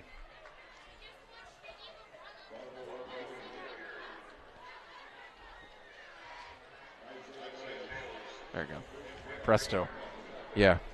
And Barbo with a keeper, actually. They're all the way up now on that first down by Geneva. They're up to like the 2. We have this little Manitou, or it's like a little gremlin or something like that. It keeps coming up here and turning off our video, folks. It's happened several times in the last 3 or 4 weeks. Gremlin. So we have to exercise our equipment, and we get them out, and Ghostbusters are here, too. They're in the next room. Oh, yeah. Oh, wow. And a flag's thrown from back behind. That's a pretty late flag, but, hey, better late than never. And that was from Ricky DePetta, who's we haven't seen tonight. Face mask against the Spartans. Oh, man. Okay. Yep. Well, was he in or not in? Because I never saw a signal for touchdown. I don't think he was, but he's going to be awfully close now. I mean, this could be half the distance to the goal line, I think. That's how close they were with a face mask. Oh, I thought he was in or close to in, and then... Well, then they would just wave it off then. Yeah, they threw a flag. Face mask. But no one seems to really know. And that's, yeah, I don't know either. But did I say, though, that it is the start of Officials Appreciation Week? It's already actually been in Appreciation Week all week, pretty much. Well, next week is officially the week, but we can start tonight, right?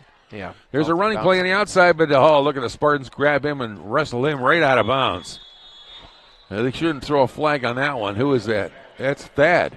Yeah. Thad playing some menacing defense over there. Mm-hmm. Wow. Yep. I mean, Thad's probably, he's really fired up about. He was fired up over there. About a lot of things. I wonder if he'd be like that on offense, how that would work, you know? We need to see it. I mean, actually, I have seen it. It's just not not every single play. Yeah. Would love to see that. And 2nd and 10. 2nd and goal, rather. And There's a running play. It's kind of a mixed wing T-type run into the end zone. Touchdown, Geneva Eagles. Yep. Geneva Eagles. Geneva Eagles on Caden Proy, I think. That'll take them to 61. Yeah. Caden Proy, touchdown. I think that's his 2nd tonight. Oh, man. Geneva's put on quite a clinic so far this half. I cannot stress any more other than that.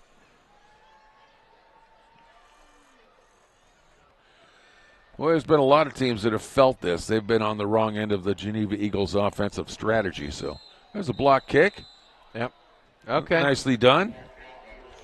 And that is Isaiah Bowles gets in there on that one. Yep. Nice defense to add to his running game. I don't know what he has for yardage this game, but he's been working awfully hard. He does have a tally put together. I bet he's probably around 50. Yeah.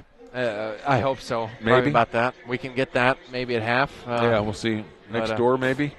Yeah. Hopefully we can work that out. Yeah. There's something in there, maybe. But, yeah, I mean, that makes McKinney 7 of 9 so far in kicking, and really the only 2 he's missed have been because of blocks. So. Hey, I want to remind you again, Dairy Queen is a great sponsor. You know, they have their the new Blizzard of the Month is out. It's a cocoa caramel, just a decadently good blizzard, and you got to go down there and try it, or try another one from their menu. Either way, but check out their lunch menu too. They have a $7 meal deal.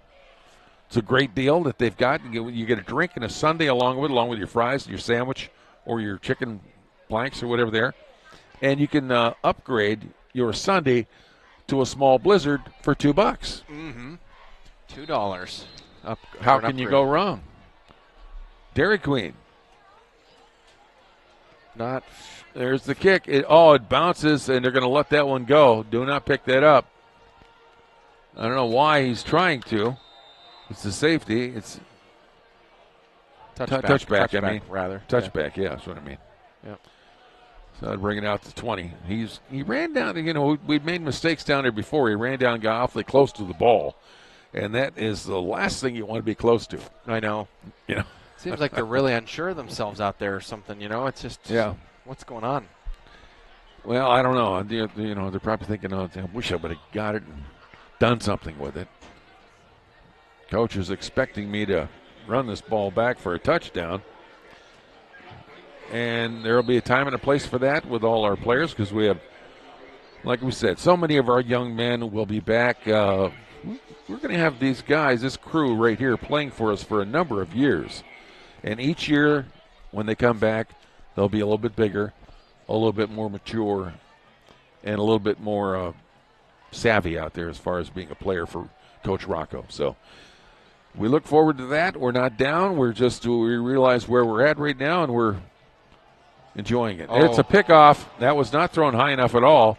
Nope. Stiltner throws it. That's in for a touchdown. It was right in his hands. He should have thrown it over top of him instead of throwing it to him, but that happens. I tell you, we found this Geneva defense is really unforgiving. Yeah. You make a mistake and it always goes for a touchdown. Yeah, it was Hayden Deemer on that one again. I think that was his 2nd interception touchdown. So if I'm correct there, wasn't he the one that was hurt? No, we don't know. It was Douglas. Jamil Douglas was hurt. Jamil Douglas. Yeah. If we hear anything about him, we'll pass that along to you too as well. I'm pretty sure Deemer's got at least 4 touchdowns for Geneva. Ball's down and up. And it's good. So McKinney gets back into a good kick column here. And he's 8 of 10. What is that now? I forgot my calculator. 68. Don't make it 69, man. Yeah. Okay. That's right now. That's right. Good job. And Conneaut just needs to get with 2:47 left in the half. They got to get some type of offensive rhythm here, some type of offensive groove. They got to find themselves They're totally within their own head, living rent-free. They've got to be able to move the ball, run the ball effectively. Right. I know you still probably got the Geneva starters in there probably at least till the end of this half. Yeah, they'll have some of their ones in there. They will. And then probably we'll see their 2s and 3s in the second half. Yeah. But you've got to be able to move the ball and get a few first downs this first half. Yeah, that's what I said. I mean, you don't go for your big, the big wins out on the field. You go for the 10-yard increments, first downs. That's the whole key of finding victory, getting first downs. How do you mix it up to get 10 yards?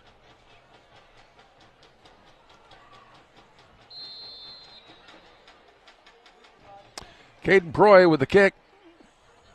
Is that right? Yes, it is. No, Patrick McKinney. I'm sorry. Patrick McKinney, yeah. I'm sorry. Proy was the one that holds the ball for the kicks.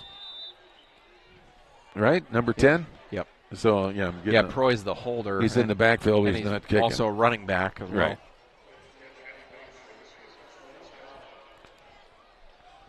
We'll have to wait and see how this Geneva Eagles team does. I mean, last year, remember, they were in that elite top 3. It was Geneva Eagles as we were entering into the playoffs, and I remember looking at the Joe Idle ranker. St. Ignatius was up there with them, right, in Division 3. Yeah. And the other one I can't remember right now. Another big school from up around Cleveland. Yeah. There's a running play. Yep. Coming on the near sideline. Oh, he kind of slips. He's trying to cut back in, but he slips and goes down. And that was Isaiah Bowles. Tried to cut back in to maybe cut up field. Yeah, 27 with the stop. Actually, there is no 27. 22 then, probably Ricky DePetta. Yeah, that's what it was. Stiltner back. Gets the ball, hands off to Isaiah, but this time Isaiah's caught in the backfield. Wrestled down for a loss. It's number 57 and grabs him there. 52, Nigel Platt. Oh, Nigel Platt. Yeah, there ain't no 57, you're right. Yeah. The 2s and the 7s look alike, yeah. No. Nigel Platt on the stop. Backing him up quite a bit. See, here comes the Conneaut marching band over on the far sideline, back out as they prepare to, or down on the field, I mean, as they prepare for the halftime show. He's caught in the backfield, too. Another running play by Isaiah. Yep. This time 3 Eagles are there. I don't think that they're fooled by that. No, not at all. I mean, why would you be? You know, they can't throw the ball.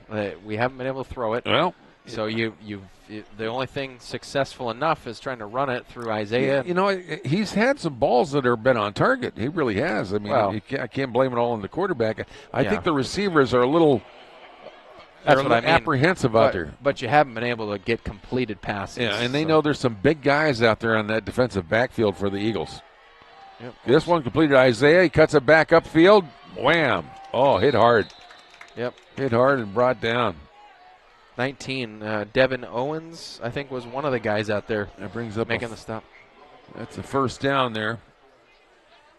That's a turnover on downs for. That's right, first down for the Eagles. I mean, there's no sense in them going for it and trying to kick it and all that. So, well, you have to figure out a crafty way of getting 10 yards. What do you do? I mean, do you run Isaiah for 4 plays? Yeah. I can see why. He's our guy. He's our running back. But it seems like every time you do it, the Eagles are keying on him more and more. Before you know it, we have one defender that brings him down. Then at the end, there's 3 of them. Offsides. Encroachment? No, kneel down. No. It's almost like they stepped over because the fault started on the line or something. Yeah, and this is 18. Nate Hutchins is in for quarterback for Luke Barbeau. Well, they only moved the ball like maybe a half a yard. I don't know. When's the last time you seen this, Dad? What? Kneel downs in the first half. Yeah. I don't know if I have. Oh, I know it. I know. And that'll do it. That'll do it. team gathers on the field here before they head for the locker room. We're going to talk it over a little bit with Coach. Also want to remind you that we're awfully glad to have Conneaut Savings Bank back with us again, CSB. Remember, for online banking, mobile banking, you can do a lot of things on your phones that make life a lot easier. It really is. You can check your balances, you can pay bills, you can find out what your loans would look like or apply for a loan. Anything you'd like to do with your banking, you don't always have to get in the car and drive down to the bank. You can do it over the phone, and it's easier than you think. So you can stop in and talk with a professional at CSB, and they'll help you out. Teach you how to do it. It's a good way to go. Yep. Got to get with the experts, right? Yeah, Conneaut Savings Bank on Main Street in Conneaut. There they go, heading out towards the sideline again. And we'll take a brief timeout. You're listening to Conneaut Spartans football on WOW Radio and WOW TV. Conneaut Savings Bank's convenient online and mobile banking services is fast and easy. Using your PC, tablet, or smartphone at ConneautSavings.com gives you access to transfers, bill pay, online statements, and information on many banking services. Stop in and talk with CSB about complete online and mobile banking at ConneautSavings.com. CSB, Conneaut Savings Bank, Main Street, Conneaut. Come grow with us. Equal housing lender, member FDIC. The new fall hours at DQ are 11 until 8, and October's blizzard of the month is the Caramel Java Chip. Enjoy this coffee cocoa with espresso crunch pieces and caramel. It is so good. Come enjoy your choice of the $7 meal deal. It comes with your choice of drink, and you can upgrade your Sunday to a small blizzard for only a couple bucks. Join Dairy Queen in sponsoring our Conneaut Youth Center on Main Street. Dairy Queen's ice cream cakes are perfect for any fall family get-togethers. Conneaut Dairy Queen for cool treats and great eats. We'll see you at the Conneaut DQ. Are you looking for a new pharmacy? Gertis Pharmacy is here to help. This is Carrie Gertis. We can make it easy by transferring all your prescriptions for you. And we accept Ohio Medicaid and most insurances. We are also your vaccine center, offering flu, COVID, and many other vaccines. That's Gertis Pharmacy, Conneaut's only locally owned pharmacy, located at 245 Main Street in the heart of downtown Conneaut.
That's the Conneaut Marching Band.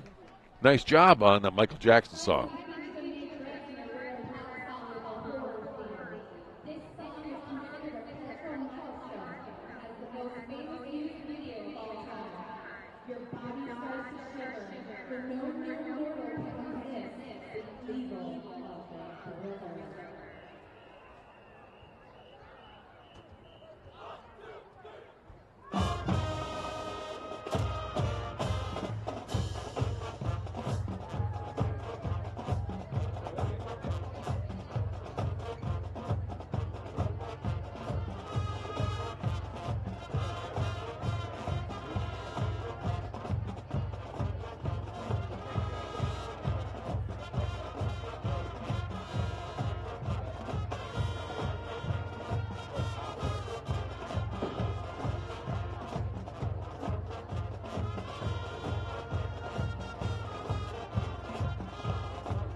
And the sharpest marching band from the sharpest corner in the state of Ohio. Conneaut Spartans marching band. Nice job out there, though. That was very nice. We were just talking about, too, Thriller for Halloween. Oh, it's a great, it's always a timeless classic when it comes to Halloween and the fall season. Yeah, we got the very Geneva, spooky. Yeah. Geneva Eagles marching band is coming out. How much time do we have left in the halftime? 9.5, so less than half of the halftime. We can listen to them for a little bit before we recap anything, if you'd like to. Yeah, but why don't we do that? I don't have much to recap, though, either. No, we don't. We don't. All I want to say about what Conneaut needs to do, this is the Conneaut Save-A-Lot halftime recap. Let's just hit it real quick. My opinion is I don't care if Geneva, as I want to point out to Thane Hayes, who played for Conneaut for a while there. Yep. Remember Thane? He commented on the video. Thanks for listening, Thane. Appreciate you. And Yes, we do. Miss you out there on the field and everything. And the basketball court, too. Thane's brother, Kaysen's out there. And what we really need to see, and I agree with him 100%, it doesn't matter if we let Geneva score 100 points this game. If they get to 100, that is what it is. But what I need to see is Conneaut to be able to score at least 14 points this second half. They need to get on the board. That's it. They just need to be able to execute offensively because they do not look like they're locked in at all, and the plays are not working out at all. I think they only, if my math works correctly, I believe they only have 4 first downs all first half. Oh, yeah, that's what we're going to say. I would love to see 3 or 4 first downs in the second half. Yeah. Moving the chains. That would be wonderful as far as I'm concerned. Yep. And then every time they got a first down, they ended up losing yardage on a penalty or a misstep or something. So they need to recover here, and they need to amend for that. Need to get 1 touchdown minimum. 2 would be better. 3 would be great. And that's really it. And they have done that a couple times on some of these blowouts where they've regained themselves and come back and scored. So this is it. This is where they need to execute. That's really all I have to say on that. Cause, I want to remind you, too, about Save-A-Lot is one of our great sponsors, and they're always a great place to go. If you want to save money on your food bill and you're tired of getting hammered on high prices, you've got to go to Save-A-Lot on West Main Road out in the Save-A-Lot Plaza. It used to be the Perkins Restaurant Plaza. You're going to find lower prices on your food bill. You are. Yep. And you owe it to yourself to at least go out there and take a look. You know, they've got some tremendous prices. So when you come in the door, they'll have a flyer off to the right. But I also want to touch base on, they have a couple new businesses that have joined them out there. We just talked earlier about the Fast Break Cafe out in the corner there where next to the Chinese restaurant where Little Caesars used to be. They also have the Little Jungle Express, which is it's designed for kids. Parents can bring their kids there. They have a lot of places where the kids can run around and play, and little buildings they can climb in and out of, and slides and different things like that. And especially with the weather coming up, where it's getting colder, it's going to be getting wet and snowy and yucky. It's a great place to go for your kids. You can go there, and they can enjoy themselves. Gives a place for kids to go and have fun. Yep. So that's the Little Jungle Express in the Save-A-Lot Plaza, and you can check on them in Facebook, and they'll have all their hours listed right there. So, right, very worthwhile. And remember that too, because your kids are going to want to do something here when the rain starts falling and the snow starts flying. Yeah. Always remember that. Even though it may not snow this winter, though. That's what I heard, right? May not snow. I mean, we should. I mean, last year we only got a few inches. Honestly, it was a very weak winter. Oh, I love that too. Not a lot of skiing or anything. So. I don't know if we're gonna. Yeah, I know that, and you have to think about it too. That I love not having that snow, but it means so much to the economy. Yeah. For people plowing out driveways. Yeah. Landscapers, that's how they make their money in the wintertime. Yeah. Plowing parking lots for businesses and so forth. And without that, it hurts. It hurts. It really does. Exactly. And what you're just talking that about too was skiing? for the kids too. You know, sled riding. Oh yeah. You know, Making all that. snowman and all that. It's just it means, I think when I was talking to somebody, a friend of mine, about what it means to live up here in the Great Lakes areas. We live in Erie, but still up in this territory, it means that you live up here because you enjoy the 4 seasons the most. Right. So with us, we still have winter, but it's not quite the winter that we want or the winter that we've used to have. And we'd like to have those types of white Christmases and pretty steady snowfalls in January and February back in order to at least regain the love and the beauty that is the Erie Lake Erie region. Yeah. So. Well, let's take a couple minutes here and listen to the Geneva Eagles marching band for a few minutes.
And that's the Geneva Eagles marching band as they wrap up their halftime performance here. We're going to run down some of the scores here at halftime.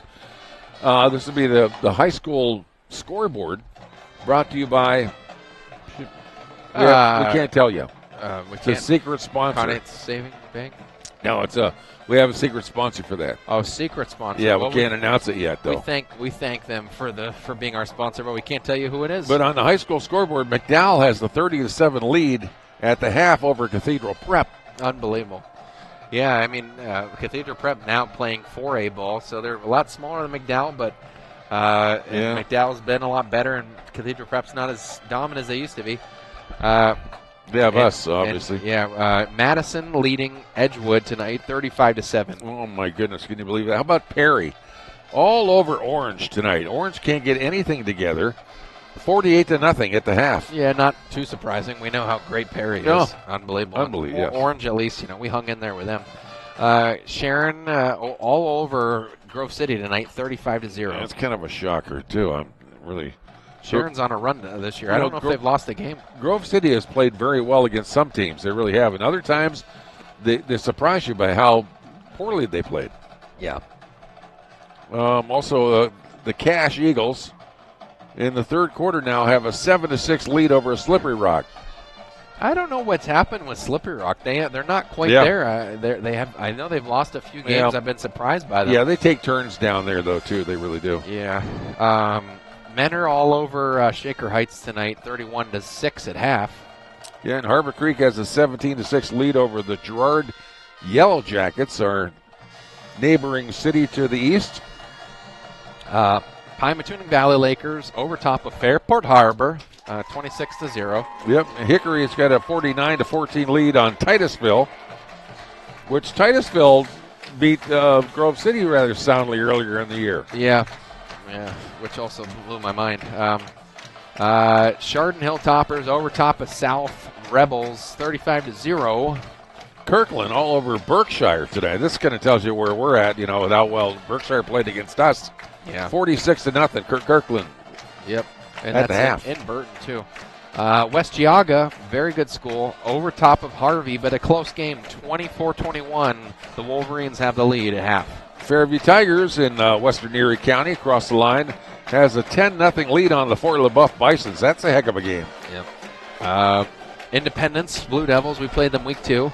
Over top of Brooklyn, who we played last year, remember them, 20-6 at half. Independence with the lead. And Cardinal Mooney is all over Shaney tonight. That's a matchup there, kind of a rivalry of from some Youngstown, sort. right? 27-0 at the half. Yeah. That's girls soccer. Girls soccer, boys soccer. I mean,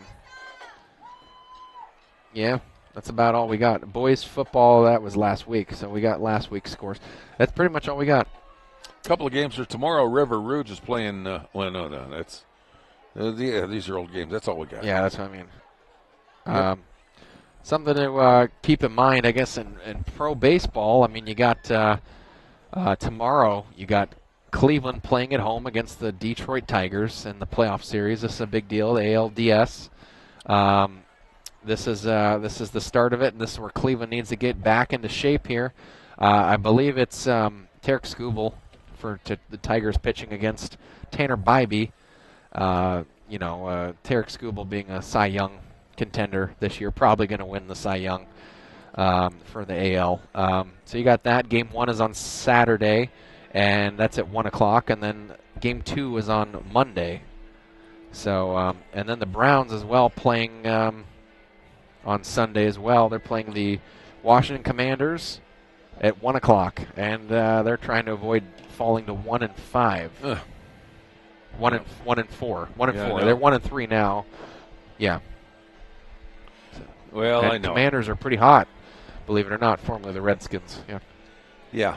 I know, and with the Browns, I just couldn't jump back into that thing. Some people thought, that this year to do it, and I've been there too long. It's just, I don't need any more pain and anguish. Yeah. Not right now, anyway. I think they got the team of the future. They got players, too, as well, but I'm going to wait for that one. We'll wait. Remind everybody, too, that the Conneaut Dairy Queen invite you to, if you have a get-together with your family coming up here in the fall, remember to get a Dairy Queen ice cream cake.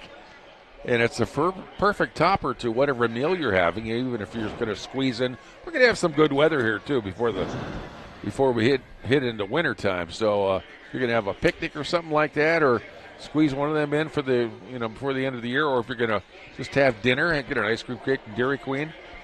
And also, we'd like to congratulate them on being a great sponsor of the Conneaut Youth Center in downtown Conneaut on Main Street. It's a great facility. It's given kids a place to go, and we appreciate the Conneaut Youth Center for being there to help our youth out in this town, mentoring them and whatever else to do down there. I mean, there's all kinds of it's a place where kids can turn to somebody if they want somewhere to go where they can have fun and be themselves, and fantastic. So good job by Conneaut Dairy Queen. Always. I mean, we have such great sponsors, and I think, honestly, they really all represent the community in so many different ways. Yes, they do. Teams coming back out on the field here as they prepare to tee the ball up. Spartans will get the ball here to start the second half, and we'll see what happens here in the second half as far as if we can, like Ben says, he'd like to see a couple of touchdowns. I would like to see moving the ball successfully. I'd like to see that done. It could be wonderful. Get a couple of touchdowns. Well, right. Yeah. I mean, I'm hoping at least it results in one touchdown. But Megan Lebzeller, too, is our great producer back in the studio. She says the Conneaut Youth Center also tutors kids to improve their grades in school. So it's another great thing. It's a great place to go to work on your classwork. And it is caught, and he tries to make a good run at it, but he gets nailed by a couple of Eagles there. All right, he gets the pile pushed up and just keeps fighting. Well, I'll be darned. I thought he was down. I thought they had have blown that whistle dead, but they didn't.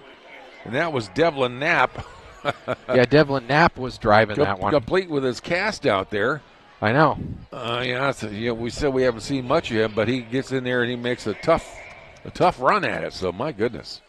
Yep, and gets us all the way up to the 40, which is as good a field position as we've had so far tonight. Devlin's he's a big kid. Doesn't have a whole lot of weight on him, but he's a big, strong kid. So we're looking forward to him here as we move into the wintertime too as well after this football season. He's done some great things on the field, and we really appreciate all of his efforts. But on the basketball court, too, him and his brother were going to be part of that team, too, as well. Looking forward to that.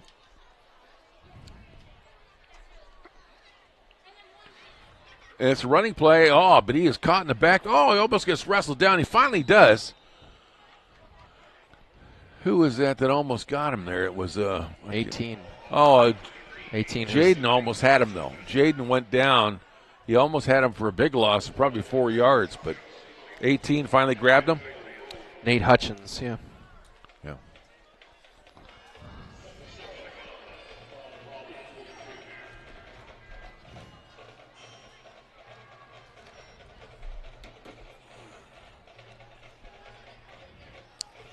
Yeah, so, I mean, Geneva has the ball. Yes. So, yeah. Yep. And there's a running play going off a sweep there, but he gets nailed. As soon as he takes a yard run past the line of scrimmage, he got nailed. But he's back to the line of scrimmage.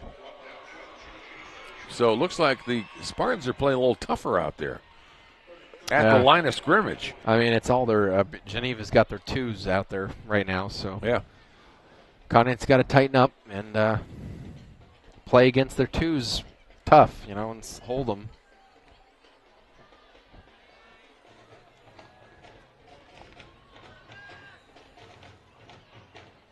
Yeah. That was a big pickup there. Yeah, it was. Probably about right up the middle. six or so, 5 or 6. Yeah, they're going to mark that. That looks like that's at the 34? 34, yeah. About 6.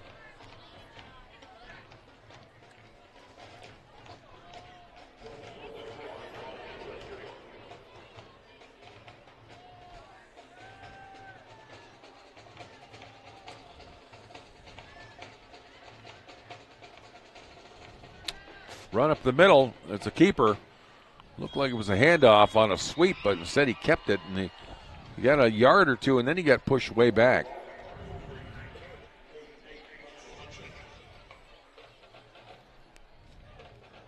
Let's see where the marker is.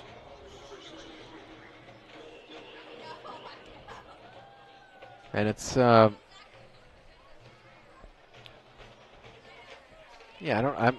confused here. They got it right on where they're not giving it. So it's it's first down. First down for the Spartans, yes. Yeah.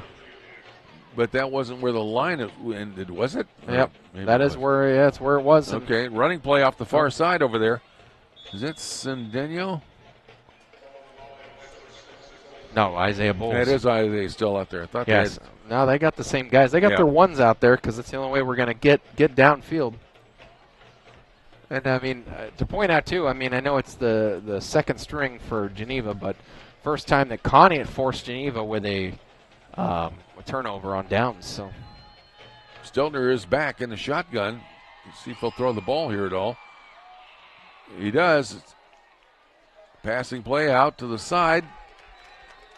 And that is to Carrick Dobrin, who catches it. Yep. Runs himself out to going to mark that at the 39.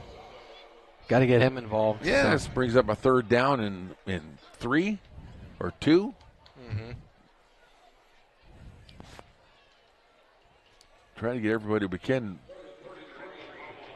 mixed into this offensive strategy. Got 2 running backs in the back there this time. This is what Carrick takes off. Oh. I think Carrick got an early start. I don't know if that was it or not. Oh, yeah, I think it is false start. He didn't really go in motion, but he kind of moved forward like he was in a blocking pattern. Yeah, it has to be. Yep.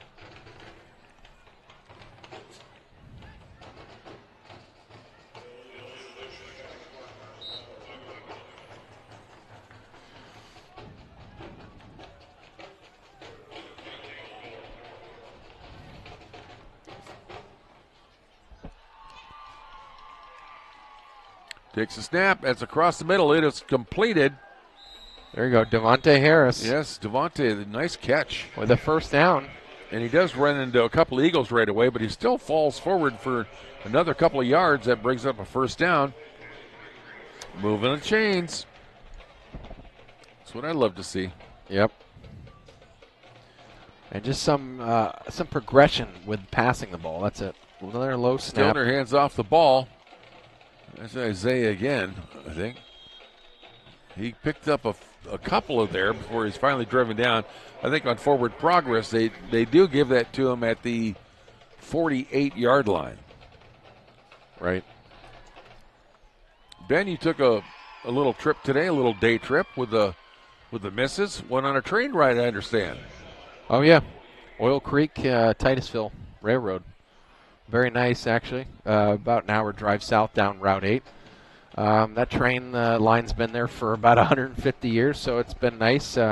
It's been available for all passengers for quite a long time. I couldn't say exactly how long. Oh, and nice pass. Oh, big zip pass. That was a strong arm throw. Yep. I mean, he threaded that through 2 or 3 Eagles right to Devontae. I mean, actually, to your point just a few minutes ago, I think a lot of Colby Stiltner's passes have been right in there, and they've been just dropped because I think Colby does not seem to have a lot of touch throws. He just seems to have a lot of quick zip to the location throws. Yeah, and they're not used to it maybe. Maybe they're not used to it, and Devontae's catching a couple of these with some effectiveness. It's a handoff to Isaiah. He's got some running room on the far side, gets past the guard and the tackle, and he's finally grabbed and wrestled down, but not until he gets a first down. Yep. He gets all the way down to the 30-yard line. Another Conneaut Spartans first down. Yep, Conneaut Spartans first down. We haven't had to do this very much. This one's brought to you by Chris Breck, State Farm Insurance. Consider bundling your insurance and saving money. You could save money on examining it, seeing if you have the correct insurance or if you need to adjust it or whatever. Call them at 593-1191. Chris Breck's Insurance, here to help life go right. That's right. Stiltner's back. Got Carrick and Isaiah back there with him. Either blockers or runners. It's a passing play, and got it to Devontae. Yep.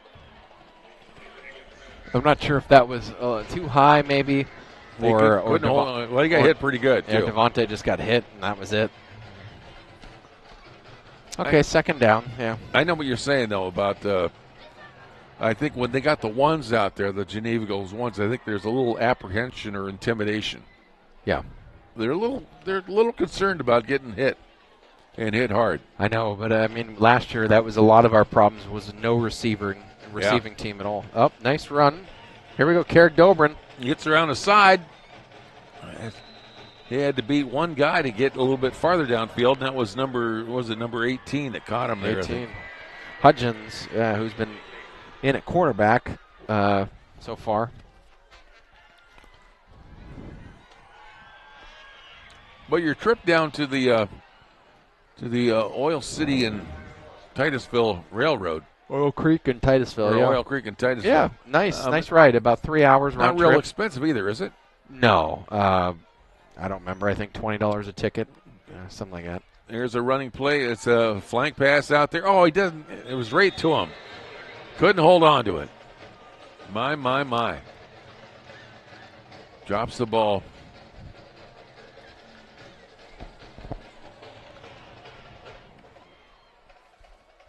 He'd like to have that one back again. That is Devin Fogel.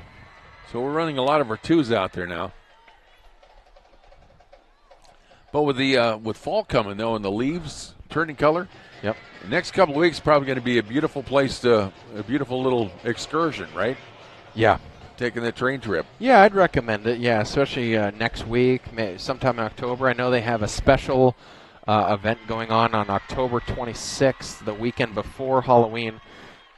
Like a special, like you said, dinner theater type thing. Stilner's back. He throws it. He's got him open over there. Oh, the defender comes up and hits. Who is that? That's Thad Huya. Yep. He hit Thad Huya about the same time the ball got there. Perfect timing. I think that's Brody Ham. I'm not sure. I think it was Brody Ham. Well defended on defense. He just broke it up just by hitting him hard. Yeah. And, just trying to meet right there, two players on one, converging on one spot. So.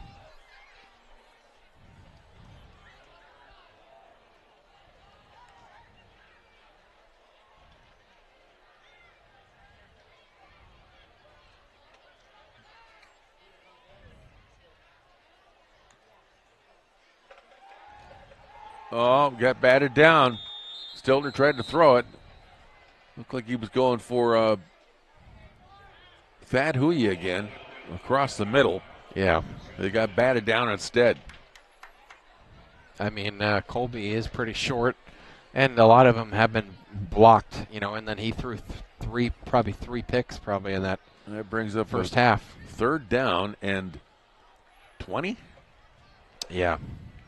Third down and 20. Well, they're going from the shotgun position here, which rightly so. Yeah. Let's try. They're throwing it, I'm sure. Send everybody. Oh, big pressure coming at him, and it's completed. That's Isaiah who catches the ball, and he goes off to the races down the sideline. Touchdown. Touchdown, Conneaut Spartans. Touchdown, Conneaut Spartans. I couldn't see it. I had to come back and look at our monitor so I could see whether we scored or not. Hey, I got that one on video. Yes, you did. I missed probably 2 or 3 of the Geneva touchdowns, but I got that one. So, yeah, I mean, it was a good little dump off. Yes, it was. Screen to Isaiah Bowles, and, the pressure came immediately for Colby, and he just reacted very calmly and just dished it out. So, And now we're going to see Kaya McBride, I think, come in to kick. Or are they going to go for 2? They're probably going for 2. Nope. No, it's Thad. It's Thad kicking. Yeah. And no good. No good. Where's Kaya? I don't know. Oh, well. I told you about that. I was watching her last week in practice, and she's got great technique. Yeah. I mean, she has potential of being a really super kicker. Yep. I think, yeah. She's only ninth grader. I think at this point in the, with this type of a game, I'm not sure why you wouldn't bring her out. I would be playing. You're playing your players of the future, not the players of this year. Right. At this point, And they we didn't see that before, but they put out a new roster, and she was on it as kicker. Okay. And I never saw that. I didn't think they changed the roster really mid-season. So. Yeah, I don't know when it came out. There was a revision made at some point. I think it was even back towards the beginning of the year. A revision. But we never got that. Okay, well. But she's on it. Remember I made a comment, too, that there's no Ks on her roster? Yeah, there isn't.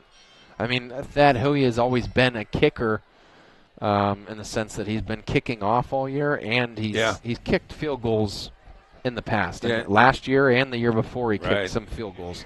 Not been the starting kicker. Well, and Megan reminds us, too, that Kay is a soccer player, and you can tell that, too, the way she kicks. Yeah. Very much a soccer player. So there's a conflict possibly with a game? Well, it could be. That could be. There's the kick. Where did it go? Over here to the left. Did it? Did it go out of bounds or what? Went out of bounds, yep. Illegal procedure. I didn't see where it even went, so I don't know. That's over here on our side in the corner. Well, we need a little quality time working with the kicking team with somebody too. Having a kicking clinic. I know. I mean, we have no real reliable kicker. I mean, Thad's been in there. He's been substituted in for, I think, at times, and that's nice. But and Kaya, I mean, she's probably the kicker of the future, but she's also a soccer player, like we knew. But and I don't know if she's the one that's going to be doing the kickoffs at all, but definitely for extra points and short yardage field goals. I mean, she's got it, I think. So we'll have to wait and see.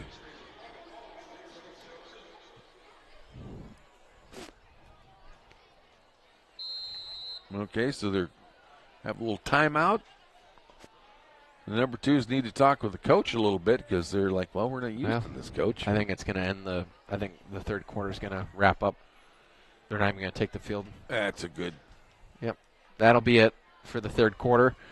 Conneaut Spartans get on the board with 6 points, so it's 68-6. Geneva with the lead still as we wrap this third quarter.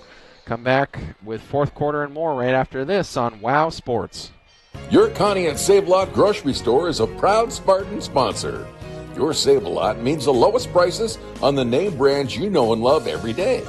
Save-A-Lot food prices are deeply discounted when compared to other conventional grocery stores. Not only does Save-A-Lot offer the lowest prices on groceries, but fresh produce and fresh meat cut daily in their butcher shop. Your Conneaut Save-A-Lot on West Main. Not lower quality, just the lowest prices.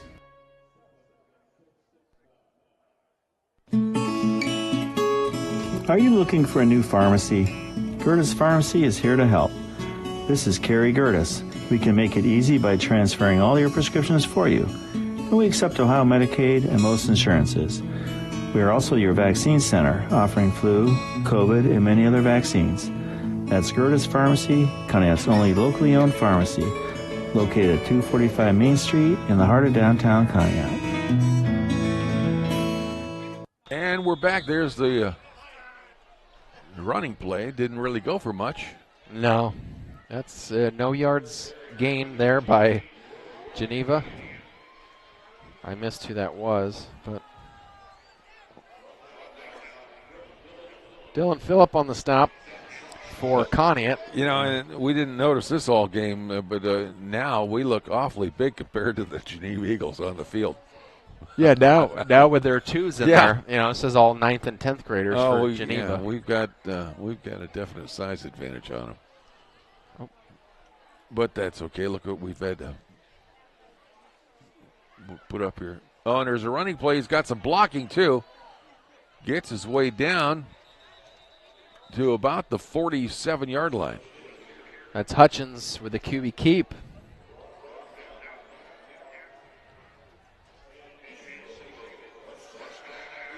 That's a first down. And, they're still, they're able to execute. I think they're just well disciplined because they have this one system of the offense that they just all believe in and they all buy into. Yep, there you go. And it just works, Doesn't matter if it's the starting varsity or the JV or whatever. Yeah. There's a snap, handoff, number 12. Oh, quick run right through the gap, and he is off to the races. Number 12 down to 20, the 10 to 15. I couldn't tell where he's at yardage-wise. He's moving so fast. Yeah. Fast runner, Ben. Yeah, Owen Davis. Davis? Sophomore, 6'0", 165. Oh, my. We haven't seen him around. That was a heck of a burst of speed. I know. Through the line. I know. We wish we had someone quite like that as well. I mean, unbelievable. But that makes it 74. Yep, that's 74 to 6. That's absolutely their running back for the future, I think. I mean, they got a ton of guys for the future, which is crazy to think, They're going to be set for quite some time. Yeah. Kenny's still in there, though, kicking an extra point. Yep. It's good. It's good. He's been great tonight. So 75. He's a senior. I wonder who's going to replace him when he graduates. I don't know. 75 to 6, though. I mean, we need to get out of here. I know. Exactly. It's been tough. It's been a tough one. Yeah. I think I saw, for the lights there was a power switch, breaker box. Yeah, let's cut it. Let's cut the power. Let's cut the power and go. That'd be the truly the Mercy rule, right? Yep. I think Geneva's going to do well, though, this year. I think they're going to, once we get in the playoffs, they're a solid team. Of course, who knows what they run up against. They'll be Division III. They won't have to play Perry. Yeah. Perry's moved up to Division IV now, so they're no longer in ours. They're one class ahead of us. They've had that much growth in their enrollment.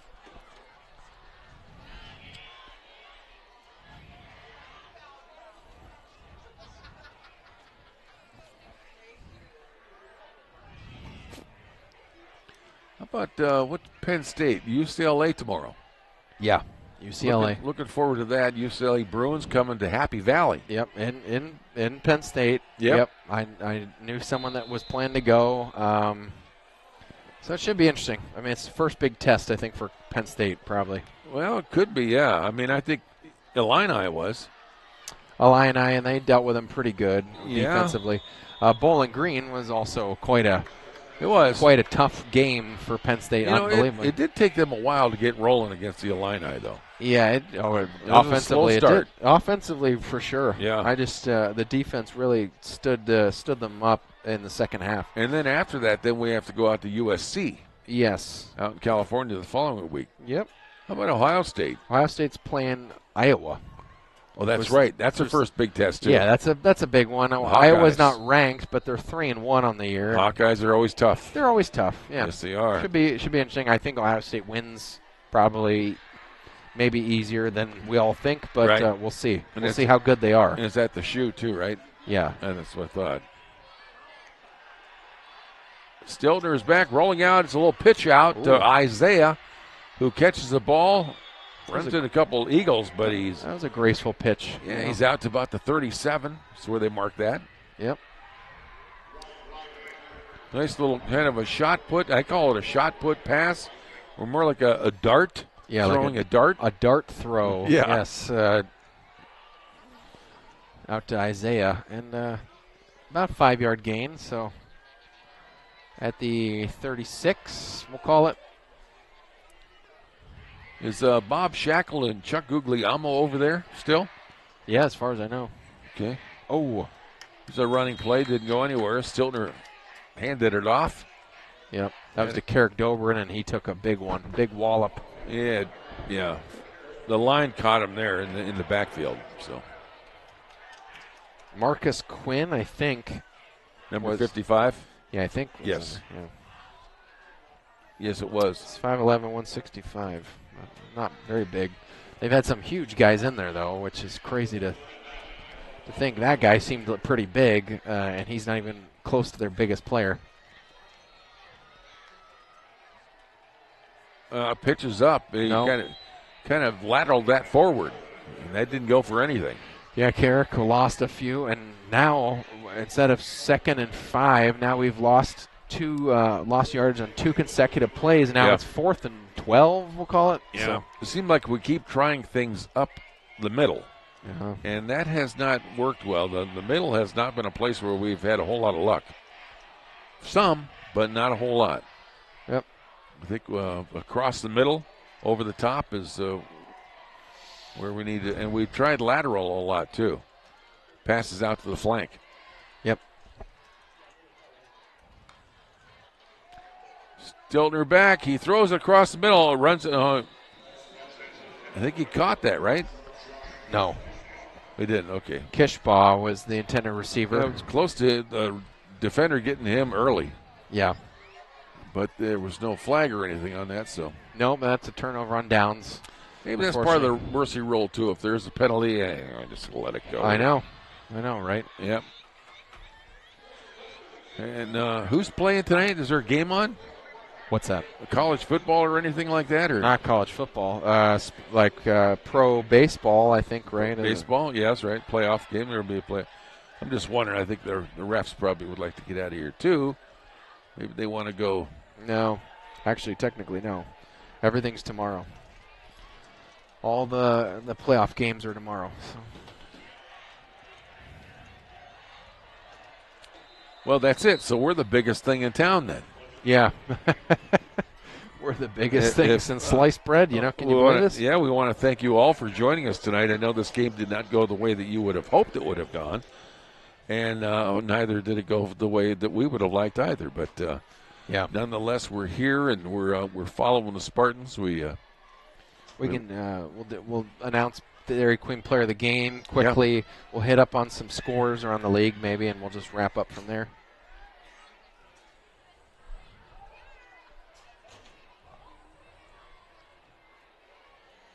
Up the middle, gets a couple of yards. That's about it. Yep.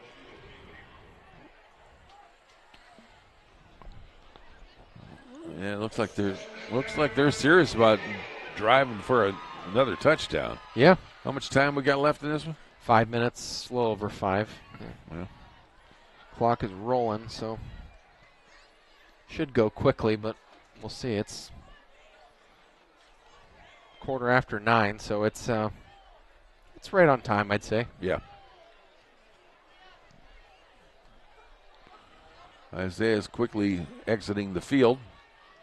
Does he get replaced? Man in motion, hands off up the middle, off the right tackle. Works his way down. He's just shy of a first down. Brody Ham. Just about a yard short. Yeah, Brody Ham with the run and fell forward. At least give us a nice pickup of about 6 or 7. Yeah, it looks like it's maybe 2 yards short.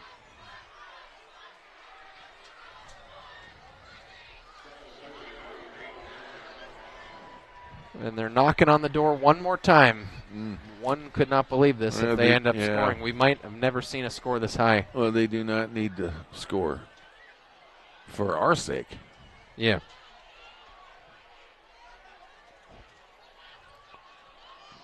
I think the Spartans are going to really try to prevent this. And as a push forward, quarterback keeper. Looks like he got the first down. Yep. Yeah, first and goal. At the 9? Yep. Okay, well. Yeah, looks like it. First and goal at the 8. We'll see. Let's see if the Spartans have a goal line stand left in them tonight. I mean, they've been through a lot. They didn't expect a lot when they came here, and, it still doesn't make it any easier. Right. When they crush up that pill, I don't care how much molasses you put with it, it still doesn't taste good. Umpire's right there behind the line. Yeah. Look how close he is. I know, really. Well, that's because the line judge is in there, too. I don't know what they're waiting for. Is there anything? I mean, I think they're trying to delay the clock a bit. Maybe, yeah.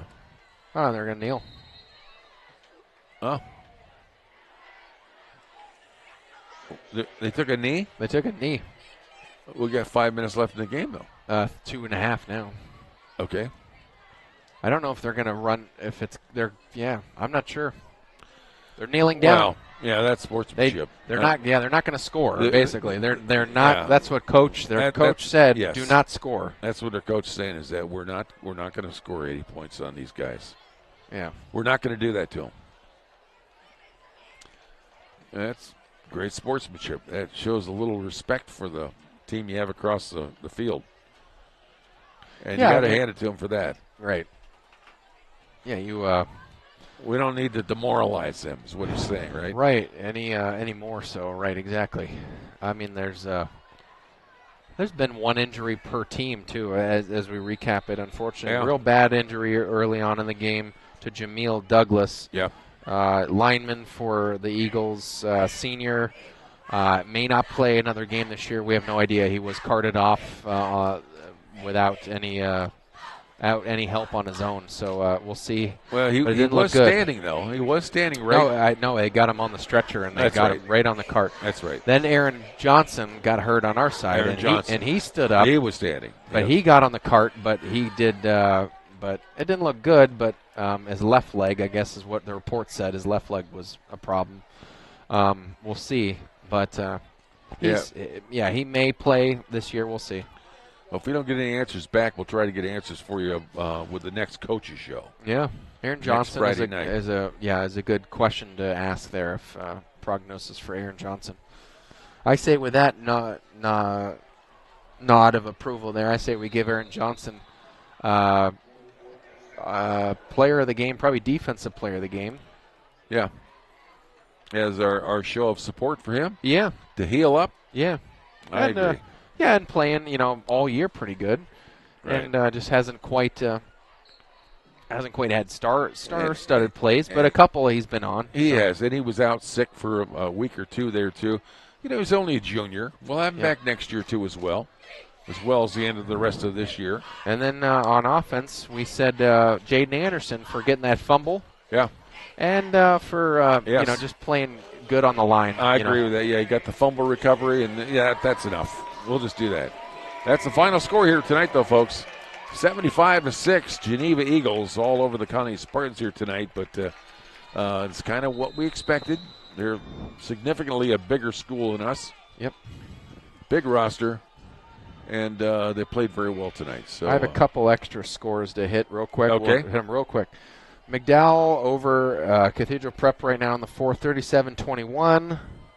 Cathedral Prep's closing the edge, closing the gap. Madison over Edgewood, 42-7 in the third. Cash over Slippery Rock, still 7-6. Tied up, West Geauga and Harvey, 34-34 in the fourth. Crazy. Harbor Creek over Girard, PA, 31-12 in the fourth. Sharon, with a final score of Sharon over Grove City, 35-0. Wow. Perry, final score, 62-0 over Orange. Hickory over Titusville, final score, 56-21. Chardon over top of South, 52-0 final. PV over top of Fairport, 38-0 final score. Kirkland over top of Berkshire, 46-11 final score.